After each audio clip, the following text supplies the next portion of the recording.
भारतीय संविधान का निम्नलिखित में से कौन सा अनुच्छेद राज्यपाल को अध्यादेश जारी करने की शक्ति देता है, सोच समझ करके। तो देखो ये तो आसान है गुरुजी, इसमें तो कुछ सोचना नहीं है।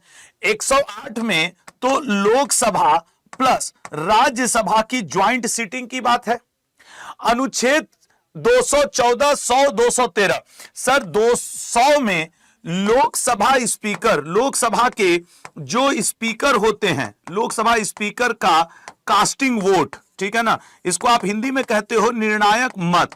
कास्टिंग वोट का जिक्र है कि जब लोकसभा राज्यसभा की बैठक हो, कोई ऐसा मुद्दा फंस जाए कि भैया वोटों की संख्या बराबर हो गई, तो जो लोकसभा अध्यक्ष वोट देते हैं वही आपका इसके अंदर क्या कहते हैं आपके अनुच्छेद 100 के अंतर्गत। अब क्या बचा सर, 213, 214, तो कह रहा है राज्यपाल को अध्यादेश 213 जारी करने का आदेश देता है, जबकि 123 अनुच्छेद के अंतर्गत राष्ट्रपति का अध्यादेश है, ठीक है ना। राष्ट्रपति का अध्यादेश की इंग्लिश क्या होती है सर, ऑर्डिनेंस, अध्यादेश आता है। अब मैं क्या कहूं, तुम जीडी दो, एमटीएस दो, ग्रुप डी दो या फिर यूपी होमगार्ड दो, ये सब थोड़ी चेंज होने वाले हैं, या यूपी पुलिस का एग्जाम दे दो। हाँ, मुझे कोर्स बेचना है तो मैं 36 ठो नाम ले सकता हूं, लेकिन आने तो अनुच्छेद के क्वेश्चन है ही हैं, ठीक है ना। या किसी कोचिंग वाले को कोर्स बेचना है तो अलग अलग नाम पे अलग अलग चीजें हो सकती हैं।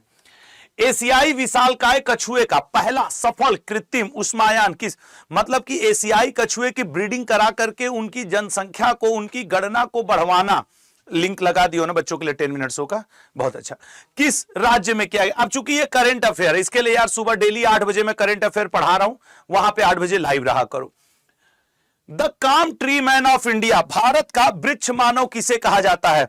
याद रख लेना मेरे भाइयों बहनों, मैं इनमें 4 नाम आपको बताऊंगा, 4, 3 तो लिखे, एक मैं एक्स्ट्रा बता दूंगा। जैसे कि मिल्क मैन ऑफ इंडिया किसको कहा जाता है? सर वर्गीज कुरियन जी को। उसी तरीके से जो ये विश्वेश्वर दत्त सकलानी जी हैं, इनको कहा जाता है भारत का वृक्ष मानव।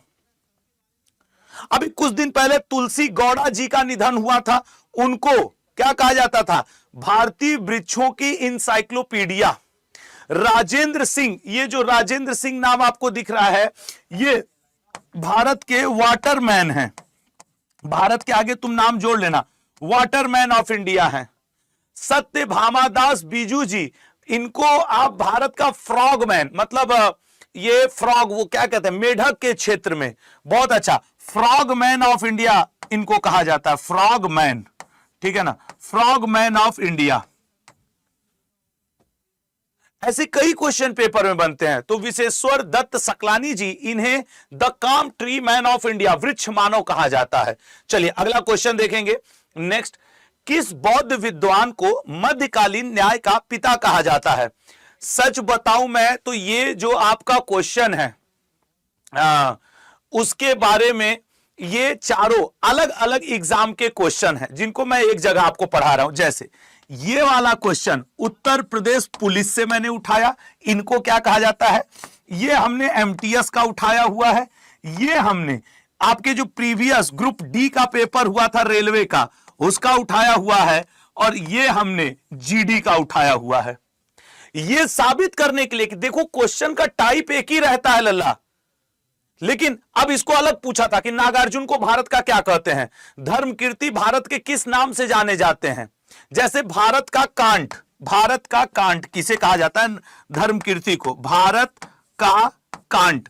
कांट बहुत बड़े समाज सेवी, इतिहासकार, विद्वान थे। नागार्जुन, नागार्जुन को कौन नहीं जानता कि सर भारत का आइंस्टीन कहा जाता है, भारत का आइंस्टीन कहा जाता है। और सारीपुत्र, सारीपुत्र को बौद्ध धर्म में धम्म सेनापति के नाम से जाना जाता है। अब बताओ, धम्म सेनापति, धम्म सेनापति कहा जाता है। राइट आंसर है दिगनाग। दिगनाग जी को मध्यकालीन न्याय का पिता। और लिख लो गारंटी से, जितने लोग मुझे देख रहे हो, मैं भरोसा के साथ कहता हूं 99% लोगों को यह क्वेश्चन नहीं आ रहा था। तुक्का मार के आपका सही हो जाए अलग की बात है, लेकिन 99% लोग यहां पे फेल थे। कौस्तुभ किंग साहब बार बार लिख रहे हैं, Ashutosh sir ji love you. भैया लव यू टू, लेकिन बचवा पढ़ ला, पढ़ाई ज्यादा जरूरी है। लव यू तो आदमी बाद में भी खेल ले है। चला पढ़ा अगला क्वेश्चन। और याद रखना, आज आप 20 नवंबर पे खड़े हो, यहां से लेकर के 27 नवंबर तक, अभी इधर 7 दिन मैं 7.10 शो करूंगा। और इस संडे को, मतलब 23-24 नवंबर को संडे पड़ेगा ना, मैं एक 3-4 घंटे की बड़ी क्लास लेने जा रहा हूं आपके रेलवे ग्रुप डी के लिए, एमटीएस के लिए, यूपी होमगार्ड के लिए। मतलब सर कॉमन टॉपिक लोगे? Yes, static GK, current affair, common topic उठाऊंगा। भारतीय राष्ट्रीय कांग्रेस की स्थापना, अब जैसे ये टॉपिक है 1885 में हुआ था, भारतीय राष्ट्रीय कांग्रेस से क्या क्या पूछ सकता है? जैसे कांग्रेस के प्रथम अंग्रेज अध्यक्ष जॉर्ज यूल, कांग्रेस के पहले पारसी अध्यक्ष दादा भाई नौरोजी, दादा भाई, ठीक है ना, नौरोजी, दादा भाई नौरोजी, कांग्रेस के पहले मुस्लिम अध्यक्ष बदरुद्दीन तैयब जी, कांग्रेस की पहली महिला अध्यक्ष एनी बेसेंट जी, कांग्रेस की पहली भारतीय महिला मूल की अध्यक्ष सरोजनी नायडू जी, कांग्रेस की पहली भारतीय मूल की विदेशी महिला अध्यक्ष नलिनी सेन गुप्ता जी। या फिर पूछ देगा कि कांग्रेस का स्थापना किसके समय हुआ? डफरिन के समय हुआ। कांग्रेस की पहली मीटिंग कहां हुई? बंबई में हुई, गोकुलदास तेजपाल संस्कृत विद्यालय में। कितने लोगों ने भाग लिया? 72 लोगों ने भाग लिया। कांग्रेस का पहला सचिव कौन था? ए.ओ. ह्यूम था। कांग्रेस का सबसे ज्यादा बार अध्यक्ष कौन बना? कौन सा अंग्रेज कांग्रेस का सबसे ज्यादा बार अध्यक्ष बना था? अंग्रेज की बात करेंगे सर तो वेडरबर्न, ये 2 टाइम अध्यक्ष बना था कांग्रेस का। कांग्रेस के गांधी जी पहली बार कब अध्यक्ष बने थे? 1924 में। क्या आजादी के समय कांग्रेस के गांधी जी सदस्य तक थे? नहीं थे। ऐसे कांग्रेस का पहला सेशन गांव में कहां पे हुआ था? फैजपुर में। ये कांग्रेस ने पहले अपने किस अधिवेशन में फंडामेंटल राइट की मांग की थी? 1931 में सरदार पटेल जी ने जब अध्यक्षता की थी, तब कांग्रेस ने पहली बार फंडामेंटल राइट अंग्रेजों से मांगा था। आप ऐसे ही 10-20 क्वेश्चन बनते हैं, फिर लड़के ये जीडी में आया, ये एमटीएस में आया। अरे नहीं मेरे भाई, चाहे उत्तर प्रदेश होमगार्ड की एग्जाम हो, चाहे बिहार एसएससी, सीजीएल, एमटीएस, पूछना टॉपिक यही रहेगा, घुमाएगा खाली, ठीक है ना, घुमाएगा खाली। अगले पे आएंगे। अगला क्वेश्चन क्या है? संविधान सभा के प्रथम संविधान सभा सचिव कौन थे? सर हम तो रटे बैठे थे कि संविधान सभा के अध्यक्ष थे डॉक्टर राजेंद्र प्रसाद जी। सर हम रटे बैठे थे कि संविधान सभा के प्रथम आपके क्या सलाहकार हुआ करते थे BN Rao ji, drafting committee के भीमराव अंबेडकर जी। ई का पूछ के सत्यानाश लगा दिए। नहीं, आप जितने लोग हो लगाओ, जरा सा जोर लगाओ। प्रथम संविधान सभा सचिव कौन था? प्रथम संविधान सभा सचिव, आपको बता दे, संविधान सभा के प्रथम उपाध्यक्ष हुआ करते थे। एक लड़का लिख रहा है सर एच.सी. मुखर्जी, नहीं, ये संविधान सभा के पहले उपाध्यक्ष हुआ करते थे, ये संविधान सभा के पहले अध्यक्ष हुआ करते थे। हालांकि इनके बाद कोई बना ही नहीं, पहले अध्यक्ष हुआ करते थे। राइट आंसर है एच.वी.आर. आयंगर जी। एच.वी.आर. आयंगर जी जो थे, ये पहले अध्यक्ष थे, मतलब वो आपके संविधान सभा के प्रथम सचिव थे। पोडू किस राज्य की कृषि प्रणाली है? राजस्थान की है। राजस्थान में जैसे हर जगह की स्थानीय कृषि होती है, आपको भी अपने गांव का स्थानीय कृषि का नाम याद होगा। जैसे आप राजस्थान जाओगे तो राजस्थान में वालरे नाम से स्थानीय कृषि होती है, वालरे नाम से स्थानीय। आप मध्य प्रदेश में जाओगे तो वहां पे अलग अलग क्षेत्रों में बेवार नाम से स्थानीय कृषि का नाम है। आप उड़ीसा में जाओगे तो बिंगरा, किस नाम से? ब्रिंगा, ब्रिंगा, ब्रिंगा नाम से लोकल कृषि होती है। और यहां पे एक और नाम होता है फेडू, ठीक है ना, फेडू ऐसे करके, फेडू, फेडू ऐसे एक और लोकल कृषि। जैसे कि नॉर्थ ईस्ट में झूम कृषि होती है, इसको भी ये स्थानीय शिफ्टिंग एग्रीकल्चर का एक एग्जाम्पल है नॉर्थ ईस्ट में, ठीक है। राइट आंसर है आंध्र प्रदेश। अगले पे आएंगे। मेरी क्लास में सिर्फ ये मत नोटिस किया करो कि कौन सा आंसर सही है, ये भी नोटिस किया करो कि बाकी के 4 क्वेश्चन के एक्सप्लेनेशन क्या है, क्योंकि मैं डेली क्वेश्चन बनाता हूं, उस हिसाब से ऑप्शन सेट करता हूं कि मैं एक क्वेश्चन में उसी तरीके की 5 बातें आपको बता सकूं। जैसे कह रहा है स्वतंत्र भारत के पहले महान न्यायवादी कौन थे? यहां पे तुम SSC, railway, MTS, GD, Uttar Pradesh home guard, कोई भी एग्जाम ले लो, मन में सोच लो क्या क्या पूछ सकता है कि सर स्वतंत्र भारत के पहले, आपसे पूछ रहा है कि पहले महान न्यायवादी। सर MC सीतलवाड़ जी हुआ करते थे, ठीक है ना। स्वतंत्र भारत के पहले महान न्यायवादी। पहले चीफ जस्टिस ऑफ इंडिया कौन हुआ करते थे, यह भी पूछ सकता है। पहले इलेक्शन कमिश्नर कौन हुआ करते थे, यह भी पूछ सकता है। हम लोग याद भी रखते हैं कि सर सुकुमार सेन पहले चीफ इलेक्शन कमिश्नर थे। हम लोग ये भी याद रखते हैं सर हीरालाल जे कानिया ये पहले चीफ जस्टिस ऑफ इंडिया हुआ करते थे। नेहरू जी पहले प्रधानमंत्री हुआ करते थे। तो ये बेसिक चीजें हैं जो सबको याद होना चाहिए, ठीक है। ये बेसिक चीजें हैं जो सबको याद होनी चाहिए। चतुर्थ पंचवर्षीय योजना से संबंधित है। पंचवर्षीय योजना, पिछले साल का MTS उठाओ, इस साल का CGL उठाओ, पिछले के पिछले साल जो उत्तर प्रदेश पुलिस का पेपर हुआ था वो उठा लो, GD का पेपर उठा लो, सब में पंचवर्षीय योजना के क्वेश्चन थे।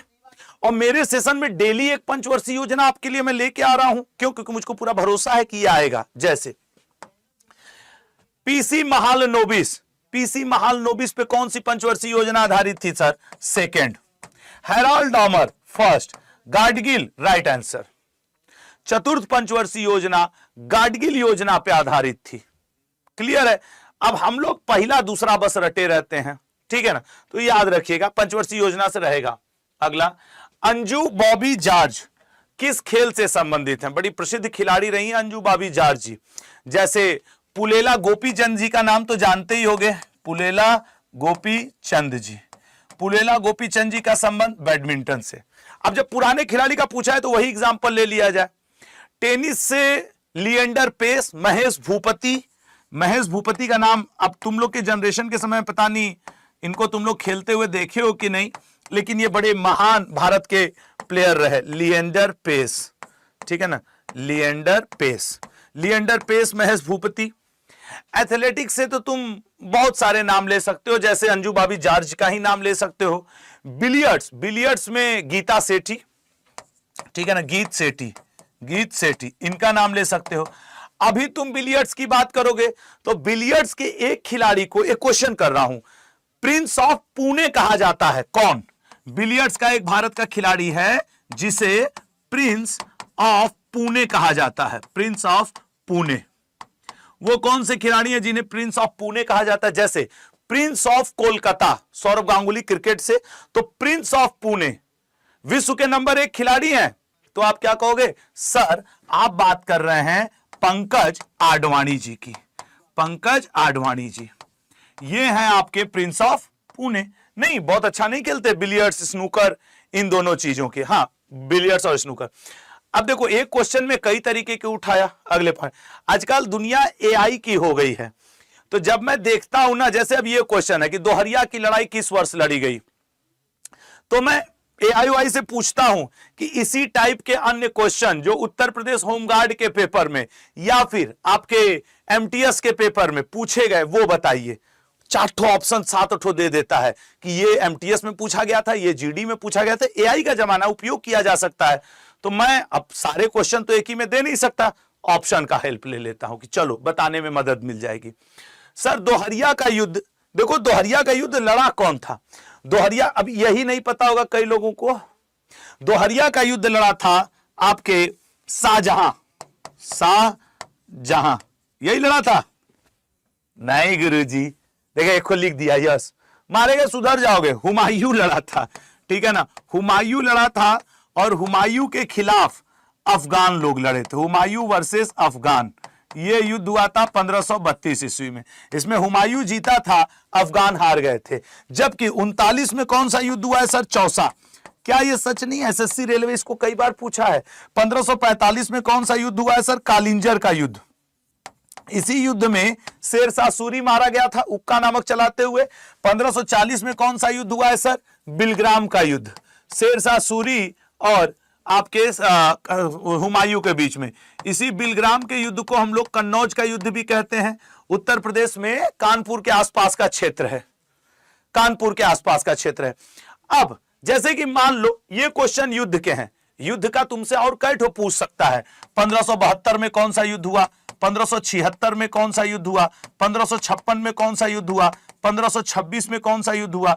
1527 में, 1528 में, 1529 में, 1532 तो पूछ ही दिया, 45 तक यहां कवर कर लिया है।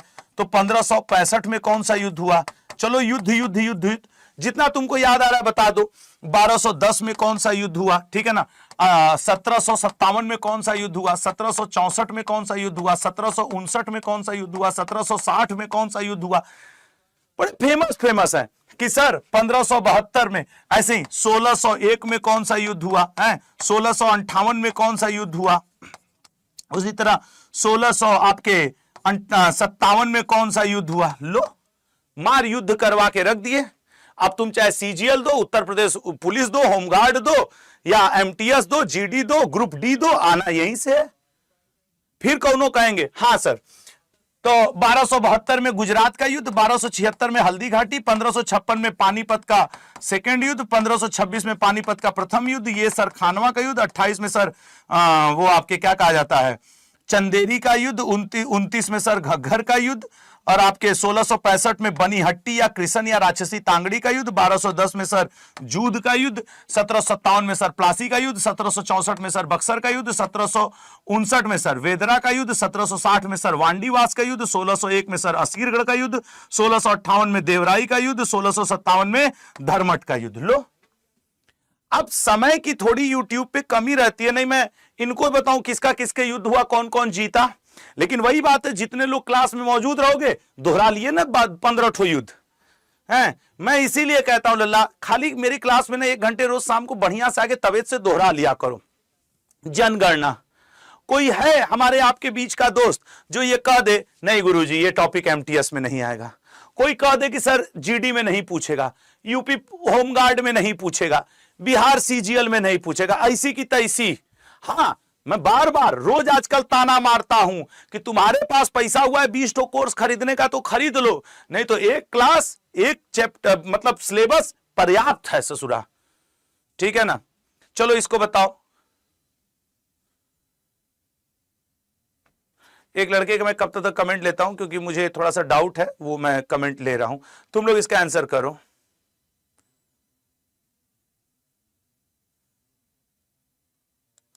अच्छा सोचो मैं एक लड़के का कमेंट ले रहा था, मैं सोचा शायद उसने कुछ लंबा चौड़ा लिखा है, कोई कमेंट कोई क्वेश्चन पूछा होगा। वो एक स्टूडेंट से पूछ रहे हैं भाई बताओ तुमको क्या लगता है 2025 में दिसंबर में एमटीएस होगा? हो जाएगा, अभी मान लो 5 दिन बाद तुमसे 5 तो क्वेश्चन कर देंगे तो शायद नहीं बनेगा लल्ला, अभी पढ़ लो।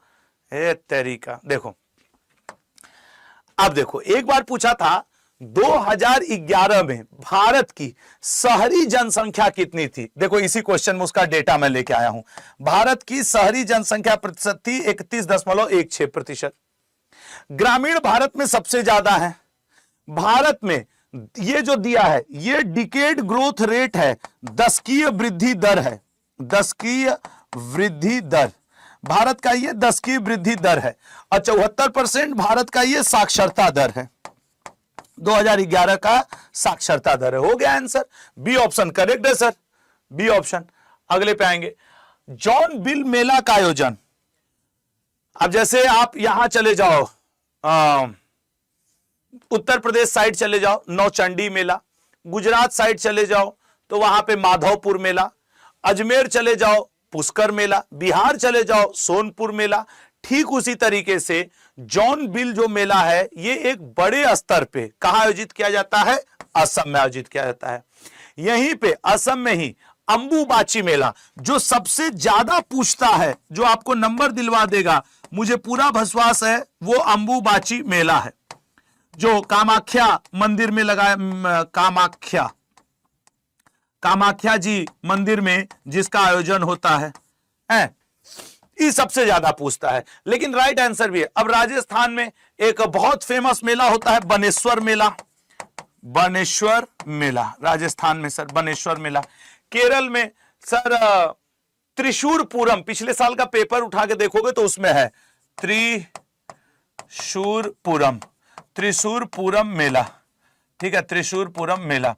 और जॉन बिल मेला तेलंगाना में, ठीक है ना, जॉन बिल तेलंगाना में।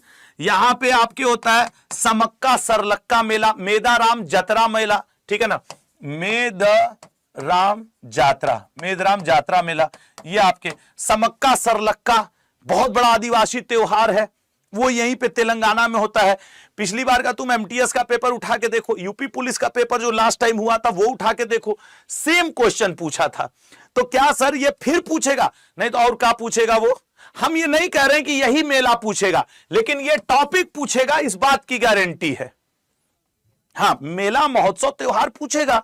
अगला देखिएगा, नेहरू रिपोर्ट कब प्रकाशित हुई थी? नेहरू रिपोर्ट देखो इतिहास में, ठीक है ना, कई मेला कई रिपोर्ट बहुत फेमस हैं, जैसे कि अब नेहरू रिपोर्ट सर 1928 में आई थी। नेहरू रिपोर्ट को तैयार करने में कितने सदस्य लगे थे? सर कुल 11 सदस्य नेहरू रिपोर्ट को तैयार किए थे। किसने तैयार किया था सर? मोतीलाल नेहरू जी ने तैयार किया था। मोतीलाल नेहरू जी द्वारा तैयार किया गया था।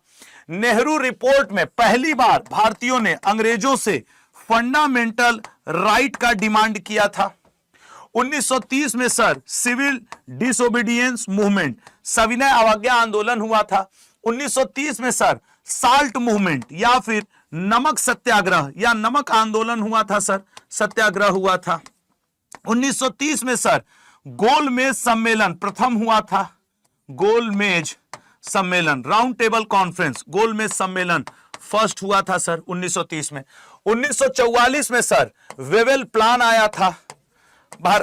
वेवेल उसमें भारत का वायसराय था। 1927 में सर साइमन कमीशन इंग्लैंड में आया था, ठीक है ना, साइमन कमीशन आया था सर। ये सारे इंपॉर्टेंट करके चलो ना, और राइट आंसर है 1928 नेहरू रिपोर्ट, ठीक है, नेहरू रिपोर्ट। अगले क्वेश्चन पे आएंगे लल्ला। अगला क्या है सर? अर्जुन पुरस्कार किस वर्ष शुरू किया गया था? मुझे जितने लोग आप लोग देख रहे हैं, आप विश्वास करिएगा, मैं सोच समझ के ये ईयर लिखा हूं, क्योंकि मैं कहा ना कि इन क्वेश्चंस पे, ठीक है ना, मैं इन क्वेश्चंस पे सर ग्रुप डी की एग्जाम सिटी क्या है, इधर उधर की बात करते रहते हैं सब। अर्जुन पुरस्कार किस वर्ष शुरू किया गया था? 1985 में। हाँ, आम का अचार, ये एसएससी का क्वेश्चन है। 1985 में द्रोणाचार्य पुरस्कार शुरू हुआ था। द्रोणाचार्य प्राइज ये शुरू किया गया था 1985 में। 1961 में यस लल्लन टॉप। द्रोणाचार्य पुरस्कार खेल जगत में जो अच्छी कोचिंग देते हैं, जो शिक्षक होते हैं खेल के, मतलब कोच लोग, उनको दिया जाता है। मौलाना अबुल कलाम आजाद पुरस्कार, मौलाना अबुल कलाम आजाद, मौलाना अबुल कलाम आजाद, ये आजाद ट्रॉफी ये शुरू की गई थी 1956-57 में। अब यही मैंने ईयर क्यों लिया? क्योंकि ये पूछा है। अभी आप राजीव गांधी खेल रत्न पुरस्कार, अब जो मेजर ध्यानचंद खेल रत्न पुरस्कार है वो यहां पे शुरू किया गया था। मेजर ध्यानचंद, ठीक है ना, ध्यानचंद खेल रत्न पुरस्कार, खेल रत्न पुरस्कार। अब ये तो वो है जो इनका आना ही आना है, तो लो राइट आंसर सर 1961 बना, ठीक है, 1961। अगले पे आएंगे, अगला क्वेश्चन देखेंगे। भारतीय शैवाल विज्ञान का जनक किसे कहा जाता है? भारतीय शैवाल विज्ञान का जनक किसे कहा जाता है? बड़ा धोखा हो जाता है यार। अब एक लड़का है कुस्तुभ सिंह किंग करके, अब वो कब से बड़ा बड़ा लिख रहे थे कि I love you sir ji, I love you sir ji, तो अब लड़कों का नाम है तो हमने लव यू टू बोल दिया। अब वो कमेंट में लिख रहे हैं sir I am a girl. धोखा, प्यार में धोखा, मतलब हम लव यू टू क्या बोले, आपने पहले पे धोखा दे दिया, अब हम क्या किसी को कभी लव यू टू बोले? अब देखो सामने की बात है, वो आप लोग नहीं देख पा रहे हो, वो छोटे छोटे कमेंट आ रहे हैं, तेजी से चले जा रहे हैं। पहला दिन देखा हो गया हमारे साथ प्यार में, हम बोले एक कौस्तुभ नाम करके लड़के हैं कि भैया लव यू टू, कब से बोल रहे थे Ashutosh sir ji I love you, होता है रिप्लाई, हमारे छात्र बोल दिए। अब प्यार में धोखा क्या मिला sir I am a girl, तब लव यू टू। तुम लोग कल मेंस डे को 19 नवंबर को हम लोगों लड़कों को बधाई दी थी कि तुम लोग को लव यू टू हम लोग बोलेंगे? अरे नहीं बोला जाएगा, अपना हम वापस लेना, इधर रख लिया, अरे नहीं वो लव यू टू।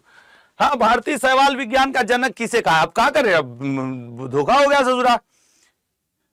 एक मिला लिख रहा है कि रिकॉर्डेड चल रहा है। अरे ससुर, तो के ब्लॉक करवा दो, अभी नाचल नाचल फिरवा, इतना आंसर करो। भारतीय आज द 10 मिनट शो भी है, आज 20 नवंबर से लेके 27 नवंबर तक डेली एक 10 मिनट शो चलेगा और इस संडे को 7 बजे क्लास होगी। याद रखना, संडे 7 PM। ये कै तारीख को पड़ेगा? 23 तारीख को इस बार का। आज बृहस्पतिवार है 20 तारीख, शुक्रवार 21 तारीख, शनिवार 22 तारीख, 23 नवंबर रहेगा। आई होप 23 नवंबर क्लास होगी इस बार और मैराथन टाइप की चलेगी। ठीक है, हाँ इसका आंसर करो। Bharti Sahiwal, MOP Iyengar.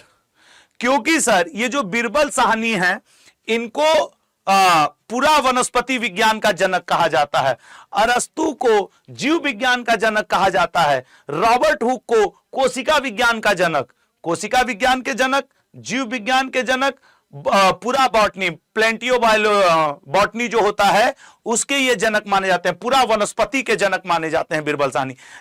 MOP Iyengar is the right answer. संसद का वर्णन, ओहो झिंगा लाला, हु आंसर कर दो, खू खू करो। तुम लोग के साथ मुझे बहुत कंफर्टेबल महसूस होता है, बड़ा सही रहता है तुम लोग के साथ। व्यवहार बनाए हैं, ठीक है, व्यवहार बनाए हैं। संसद का वर्णन किस आर्टिकल में किया गया है? संसद का वर्णन अनुच्छेद 58, 79, 100, 129। सर देखिए,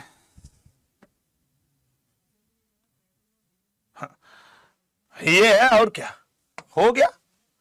ये तो कोर्ट ऑफ रिकॉर्ड है, सुप्रीम कोर्ट। ये तो आपके क्या कहा जाता है, लोकसभा स्पीकर का कास्टिंग वोट या निर्णायक मत है। अनुच्छेद 58 राष्ट्रपति से संबंधित है। बता दीजिएगा इसमें क्या है, आज के कमेंट बॉक्स में आपका क्वेश्चन रहेगा। जैसे आर्टिकल 59 में राष्ट्रपति का शपथ है, 59 में शर्त है, 60 में शपथ है, 61 में वहां भी हो गए, 72 में क्षमादान है। उसी तरह आर्टिकल 58 में राष्ट्रपति के किस बारे में वर्णन है, ये आज का होमवर्क रहेगा। ठीक है, तो इसका बी ऑप्शन सही है। कनाडा के प्रधानमंत्री के घर को क्या कहते हैं? ऑलमोस्ट जितने भी देश हैं उन देश के प्रधानमंत्री के घरों को अलग अलग नाम से जाना जाता है। अब अगर हम लोग द लॉज, वैसे होटल में रहना यार, लॉज में मत रहना। ऑस्ट्रेलिया के जो पीएम है, ऑस्ट्रेलिया का पीएम निवास, ठीक है ना, ऑस्ट्रेलिया के जो पीएम का निवास है उसको द लॉज कहा जाता है। कोई कभी पूछे कहां रहना चाहते हो, कह देना लॉज में, तो कहेंगे कहां, कह देना द लॉज, ऑस्ट्रेलिया ले चलो। स्पेन के जो पीएम हैं, स्पेन के पीएम, स्पेन के प्रधानमंत्री का आवास, ये चूंकि प्रीवियस ईयर में पूछा है इसलिए मैं बता दे रहा हूं, पैलासियो डिला मोनकलो। हम लोग इतना नमो न लेना। अगर मान लो तुमको स्पेन का पीएम बना दिया, तुमसे बोले हाँ घर चलेंगे क्या, हाँ डीला चलो डीला। हमारे इलाहाबाद, प्रयागराज, पटना के ऑटो वाले रहे, डीला डीला 10-10 रुपए, 10-10 रुपए, 10-10 रुपए, डीला डीला डीला डीला। नहीं, हम लोग साइड ऐसे ही ऑटो वाले, और ज्यादा होगा तो सब अपने ऑटोया पीटते भी हैं, टेसन टेसन टेसन टेसन टेसन टेसन, तो डीला डीला डीला डीला डीला। 10 डाउनिंग स्ट्रीट, सर इंग्लैंड के प्रधानमंत्री, पीएम ऑफ ब्रिटेन, इंग्लैंड के पीएम। अच्छा, ये सब ऑटो वाले कुछ बहुत वैसे भी होते हैं। हमको याद आ रहा है, वो सब जैसे कोई नए नए आदमी होते हैं, शादी वादी करके अपने वाइफ के साथ जा रहे हैं, ससुरा हथवा पकड़ के सब खींच के ऑटोया में बैठा, हाँ भैया आजा बेटा, भाभी तू बैठ जा। बहुत नालायक होते हैं सब, हथवा हथवा पकड़ के खींचने लगते हैं यार सब। नहीं, हम देखे एक बार Allahabad civil line bus stand के पास 3-4 ऑटो वाले थे। अब एक बेचारा था, उसकी वाइफ थी, छोटा सा उसका बच्चा था, हथवा पकड़ के खींच रहा है, बैठो बैठो। वो गर्मा गया, तुरंत 2-4 आशीर्वाद वाले वचन, तुम लोग समझ ही रहे हो, 2-4 तो आशीर्वाद वाले वचन के भाई यहां से हाथ पकड़ खींच रहा है। तो हम मन में सोचे अच्छा है तुम्हारा खींच रहा है, आपकी वाइफ का नहीं खींच रहा है, नहीं तो आप तो मारपीट कर लेते हो। फिर मारपीट होता ही, फिर क्या ही बचा था। 24 ससेक्स ड्राइव, ये है आपके कनाडा के पीएम का निवास। अगले भाई, गंधर्व वेद किस वेद का उपवेद है? देखो, हर वेद का एक अपना उपवेद है।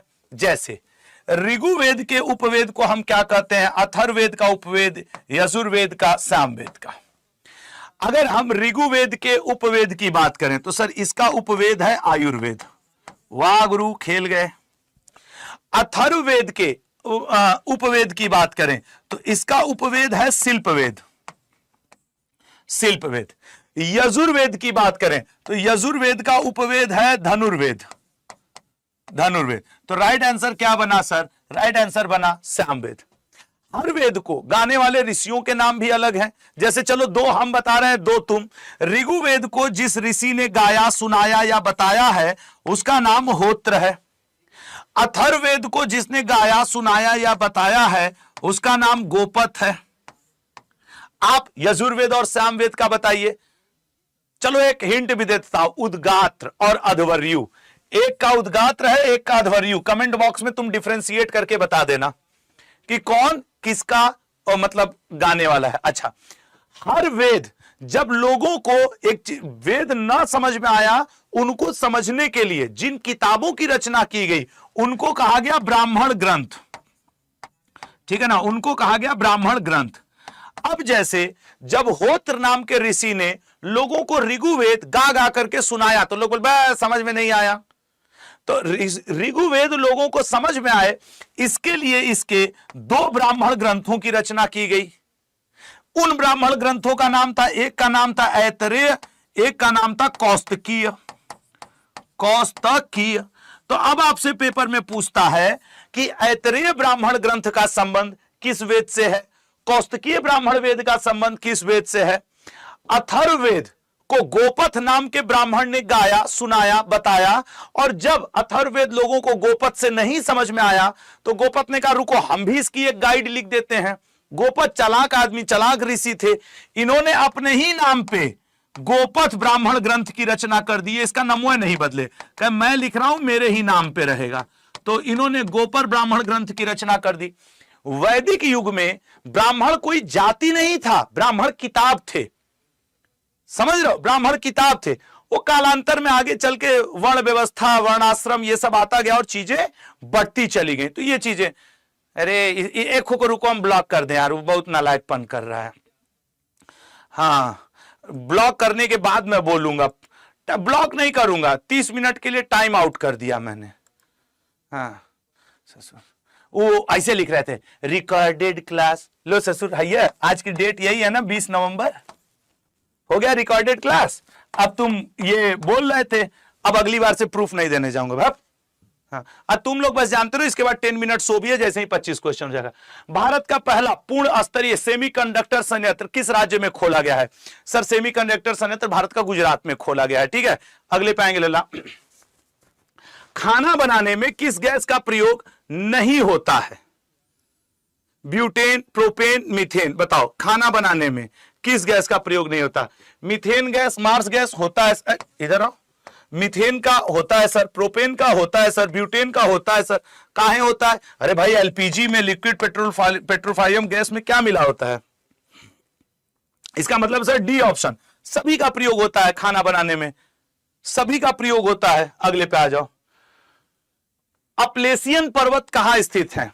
अपलेशियन पर्वत कहां स्थित है बताइएगा? ईरान में, अमेरिका में, इक्वाडोर में या चीन में? अपलेशियन पर्वत, सोच समझ के आंसर करो, ठीक है ना।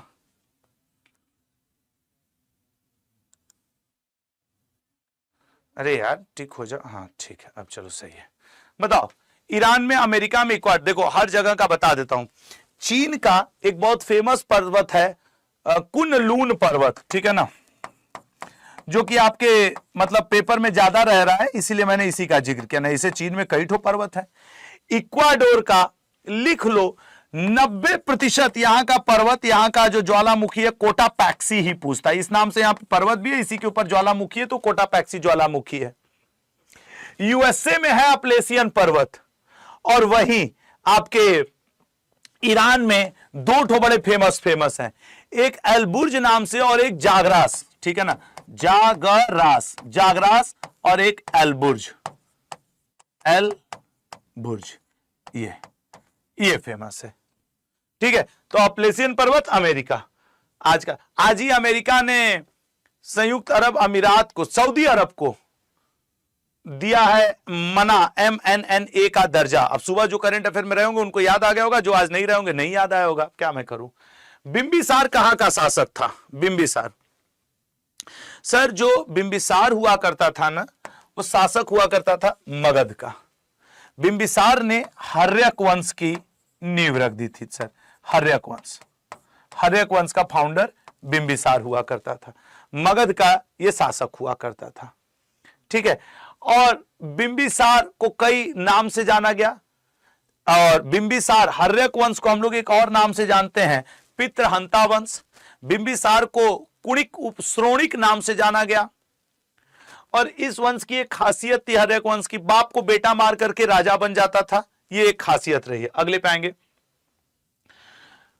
विश्व दूर संचार दिवस कब मनाया जाता है? ऐसा मत पढ़ो कि बस जो नजदीक हो वही, जैसे 23 मार्च को विश्व मौसम विज्ञान दिवस, ठीक है ना, विश्व मौसम विज्ञान दिवस मनाया जाता है। मैंने यही वाला ईयर क्यों बताया, क्योंकि ये कई बार पेपर में आया है कि विश्व मौसम विज्ञान दिवस ये कब मनाया जाता है, तो विश्व मौसम विज्ञान दिवस 23 मार्च को मनाया जाता है। 18 मार्च को आयुध निर्माण दिवस, ये उत्तर प्रदेश पुलिस के पेपर में पिछले साल पूछा था कि आयुध निर्माण दिवस, अब पुलिस का पेपर है तो पूछ ही सकता है भाई आयुध निर्माण दिवस कब मनाया जाता है। 21 नवंबर को वर्ल्ड टेलीविजन डे, यस कल रहेगा, कल 21 नवंबर ही है ना, आज तो 20 है sir, world television day 21 November. 17 मई is the right answer, is the झमाझम आंसर, मजा लीजिए, ठीक है। अगले पे आएंगे, नेक्स्ट पे जाएंगे। ओपेक की स्थापना एवं मुख्यालय कहां स्थित है? जानबूझ के दो ठो ऑप्शन रखे, दो चीज मैच कराने का, ताकि तुमको 4-5 चीजें याद हो जाएं। जैसे इंटरनेशनल लेबर ऑर्गेनाइजेशन 1919 में स्थापना हुआ था, जिनेवा में हेडक्वार्टर है। सार्क 1985 में स्थापना हुआ था, काठमांडू में हेडक्वार्टर है। ओपेक 1959 में स्थापना हुआ था, वियना में हेडक्वार्टर है, ठीक है ना। और 1959 बगदाद में तो नहीं सर, वो बस ना जगह कंफ्यूज करने के लिए दे दिए थे हम, वियना, ओपेक वियना, ठीक है। प्रथम पीढ़ी कंप्यूटर का हार्डवेयर क्या है? अब जरा समझना, आज तुम खड़े हो 21 नवंबर पे, 27 नवंबर को ग्रुप डी का पेपर है, चाहे ग्रुप डी हो या दिसंबर जनवरी में होने वाला एमटीएस हो, कोई भी हो, जीडी का एग्जाम हो, कंप्यूटर का एक क्वेश्चन आएगा और अक्सर वो ये पूछता है कि किस पीढ़ी में कौन से कंप्यूटर हार्डवेयर का उपयोग किया गया। जैसे ये जो माइक्रो प्रोसेसर है, अगर हम लोग माइक्रो प्रोसेसर की बात कर लें तो ये चौथी पीढ़ी में उपयोग हुआ था, चौथी पीढ़ी में उपयोग हुआ था। इंटीग्रेटेड चिप की अगर हम बात करें तो ये कंप्यूटर की 3rd जनरेशन में प्रयोग हुआ था। अगर हम लोग अभी जो वर्तमान में चल रहा है वो 5वीं पीढ़ी चल रही है और एआई, आर्टिफिशियल इंटेलिजेंस का प्रयोग हो रहा है। वहीं जो सेकेंड पीढ़ी थी कंप्यूटर की, 2nd जनरेशन, उसमें ट्रांजिस्टर और निर्वात वैक्यूम ट्यूब का प्रयोग हुआ था प्रथम पीढ़ी कंप्यूटर के हार्डवेयर में। ये 5 मैंने आपको लेटेस्ट दे दिए हैं। देखो क्वेश्चन में तो प्रीवियस ईयर पेपर में यही था बस, लेकिन मैंने क्या किया कि आगे के भी 5 आपको बता दिए ताकि कभी भी पूछे तो अभी वाले में एआई ही चल रहा है तो आप इसका आंसर कर सकें। अगले क्वेश्चन पे आएंगे, बेहदीन खलम, अब ये करंट अफेयर में चर्चा में है, आज है 21 नवंबर और ये पिछले महीने से ही चर्चाओं में है। और अब यही सेम क्वेश्चन पूछेगा तो आधे लड़के कहेंगे सर इस बार स्टैटिक खूब पूछ रहा है। स्टैटिक वही पूछता है जो करंट में चर्चा में होता है, ठीक है ना। इसको देखो क्या कह रहा है, ठीक है ना। तो ये बताओ, बेहदीन खलम किस राज्य का पारंपरिक नृत्य त्योहार है? बेहदीन खलम, देखिए सर अगर हम लोग बेहदीन खलम की बात करें तो ये होता है आपके कहां का, मेघालय का, ठीक है ना। मेघालय का पारंपरिक नृत्य त्योहार है, कई बार पढ़ा इसलिए मैं इग्नोर कर रहा हूं अभी उस क्वेश्चन को। नंदी हिल्स पर्यटक केंद्र कहां स्थित है? नंदी हिल्स, जैसे कि आप उत्तराखंड में ऐसे तो बहुत सारे हैं, लेकिन एक नाम जो थोड़ा विदेशी टाइप का लगता है दैट इज लैंसडाउन। लैंसडाउन हिमाचल प्रदेश में अगर चले जाओगे तो ये एक पर्यटक स्थल है। तो हिमाचल प्रदेश का डलहौजी, ये आपके पेपर में कई बार पूछता है कि डलहौजी पर्यटक स्थल कहां पे है, या फिर कसौली, कसौली पर्यटक स्थल कहां पे स्थित है? तो सर हिमाचल प्रदेश में। कर्नाटक इसका राइट आंसर है, नंदी हिल्स पर्यटक केंद्र कर्नाटक में है। वहीं तमिलनाडु से ऊटी खूब पूछा है कि ऊटी नाम का या वो कन्नूर होता है ना, कुन्नूर, कुन्नूर पर्यटक स्थल कहां पे है? कुन्नूर। ये वो पर्यटक स्थल है जो आपके पेपर में रहते हैं अक्सर। तो हमने एक जगह कर लिया कि चल भाई 5-7 तो दोहरा ही लिया जाए। तो राइट आंसर इसका क्या बना sir? C option, Karnataka. Nagaland में स्थित पर्वत है। आज का जो पेपर सेट है वो टफ है, मैं आपको बता दूं। अगर आज 21 नवंबर और लास्ट में 10 मिनट शो भी रहेगा, ये बात याद रखना। आज पूरे जनवरी से लेके नवंबर, आज 21 नवंबर तक के अपडेटेड 10 मिनट्स हो, ताकि आपको ग्रुप डी में मदद मिले। अच्छा, इसका आंसर करो। जब तक तुम आंसर करो एक इंफॉर्मेशन हम दे दें। ग्रुप डी के ऊपर मैं एक क्लास लूंगा इस संडे को, मैंने कल भी बताया था, संडे 7 PM, ठीक है ना, संडे 7 PM, यही जो 23 नवंबर को पढ़ने वाली है। हाँ, ये बात याद रखना। अब चलिए बताइए सर, देखो पर्वतों की रानी ये नेतरहाट, ये पड़ता है सर झारखंड में, झारखंड में नेतरहाट पड़ता है झारखंड में। बामुनी पर्वत ये असम में है। ये सीजीएल में इस बार पूछा था कि बामुनी पर्वत श्रृंखला कहां है, जबकि पिछली बार की एमटीएस के पेपर में सेवराय पर्वत पूछा था। यह उत्तर प्रदेश पुलिस के पेपर में पूछा था। और अगर कोई बच्चा जो मुझे सुन रहा है उत्तर प्रदेश होमगार्ड की तैयारी करने जा रहा है या फॉर्म भर रहा है, तो लल्ला उत्तर प्रदेश होमगार्ड में कभी पेपर नहीं हुआ था। इस बार ऐसा होगा कि जो यूपी पुलिस का जीएस का सिलेबस है, उत्तर प्रदेश पुलिस प्रोन्नति भर्ती बोर्ड का, वही आपको फॉलो करना है। जैसे ये क्वेश्चन वही वाला है, ए ऑप्शन, इसका राइट आंसर है ए। आपके उत्तर प्रदेश पुलिस के पेपर में पूछा था। और सेवराय पर्वत की बात करें तो सर ये तमिलनाडु में है। सेवराय पर्वत कहां है सर? तमिलनाडु में है। तो हो गया मेरे भाई, क्लियर है। चलिए अगले क्वेश्चन पे आते हैं। नेक्स्ट क्वेश्चन पे आएंगे। क्लोरोफॉर्म की खोज किसने की थी? अब कोई कहे कि नहीं गुरु, ग्रुप डी में ये नहीं आएगा, एमटीएस में नहीं आएगा, सीजन, भाई आना ही आना है। क्लोरोफॉर्म की खोज किसने की थी? क्लोरोफॉर्म की खोज जेम्स हैरिसन ने की थी, ठीक है ना, जेम्स हैरिसन। सिक्किम तिब्बत को कौन सा दर्रा जोड़ता है? सिक्किम तिब्बत को कौन सा दर्रा? देखो लल्ला, ये जैसे डोंगखला है, जोजिला है, बनिहाल है, चांगला है। तो डोंगखला अभी चर्चा में है क्योंकि लद्दाख में कई प्रयोग चल रहे हैं। लद्दाख अभी सोनम वांगचुक जी की वजह से भी चर्चा में आया। लद्दाख और तिब्बत को जोड़ता है आपके चांगला दर्रा। वहीं बनिहाल जो है वो जम्मू से श्रीनगर को जोड़ता है। जम्मू से श्रीनगर को कौन जोड़ता है लल्ला? तो आपके ये वहां पे लगा दिया असेंबली, यहां से क्यों हटा दिया? ये तो मुझे करना ही नहीं है, एक बार भी नहीं बोलना है, तो पूरे टाइम लगे रहने दो, मैं वही बोलता रहूं। जोजिला की अगर हम लोग बात करें, जोजिला की, तो जोजिला दर्रा श्रीनगर से लेह को, ठीक है ना, ये श्रीनगर से लेह को जोड़ता है। और डोंगखला सिक्किम तिब्बत को कौन सा दर्रा जोड़ता है? डोंगखला दर्रा जोड़ता है, ठीक है। चलो अगले क्वेश्चन पे आ जाते हैं। तो राइट आंसर है 5वीं पंचवर्षीय योजना की विशेषता नहीं है। 5वीं पंचवर्षीय योजना की विशेषता, पंचवर्षीय योजना से क्वेश्चन तो कंफर्म पेपर में रहना है। अब बताओ कौन सी 5वीं पंचवर्षीय योजना की विशेषता नहीं है? सर गरीबी हटाओ का नारा क्या 5वीं पंचवर्षीय योजना में दिया गया था? हां सर, दिया गया था। मतलब ये तो उसकी विशेषता है। 5वीं पंचवर्षीय योजना में ही आर्थिक रूप से समृद्धि लाने के लिए इंदिरा गांधी जी ने 20 सूत्री कार्यक्रम लाया था, यह भी 5वीं की विशेषता है। वहीं जैसे पहली और दूसरी हम लोग महालनोबिस मॉडल और हेराल्ड डोमर मॉडल ये सब याद रखते हैं। 5वीं पंचवर्षीय योजना डीपी धर मॉडल पे आधारित थी। याद करो कल मैंने चौथी भी बताई थी। इसकी जो एक चीज गलत है, हरित क्रांति का प्रारंभ, ये हरित क्रांति जो है ये 1966 के समय हुआ था, तब चौथी पंचवर्षीय योजना चल रही थी। चौथी पंचवर्षीय योजना, चौथी पंचवर्षीय योजना, ये ठीक है, चौथी पंचवर्षीय योजना। रिफ्रेश करो इसे, ये यहां रिफ्रेश कर लो। तो इसका मतलब क्या हुआ कि सर ऊपर के तीनों, अब देखो ये तीनों पॉइंट याद रखो, इसको याद रखो, पंचवर्षीय योजना में आपसे पूछेगा जरूर। तो सर डी ऑप्शन इसका, डी। संसद का वर्णन संविधान के किस भाग में है? आज आर्टिकल नहीं पूछा है, आज आर्टिकल नहीं पूछा है, संसद का वर्णन पूछा है। देखो वैसे तो संसद का वर्णन आर्टिकल 79 में है, संसद का गठन। राज्यसभा का गठन 80 में, लोकसभा का गठन 81 में, तभी तो कोड बनता है सरला, संसद, राज्यसभा, लोकसभा। लेकिन इसने पूछा भाग। सर भाग 5 में है, भाग 5 में है। क्यों सर? क्योंकि भाग 5 में ही केंद्र सरकार और संघ का वर्णन है। तो सर भाग 5 में आपके पड़ता है, इजी है, ठीक है ना। अगले पॉइंट पे आएंगे, नेक्स्ट क्वेश्चन देखेंगे। तो ये संसद के वर्णन से संबंधित है। बंगाल का प्रथम गवर्नर जनरल कौन था? बंगाल का प्रथम गवर्नर जनरल, सोच समझ के आंसर करना।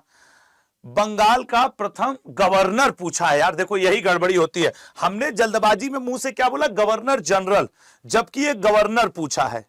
और अगर यही क्वेश्चन हो जाता गवर्नर जनरल, गवर्नर जनरल, तब आंसर हो जाता ये फर्स्ट बंगाल का गवर्नर जनरल वॉरेन हेस्टिंग था।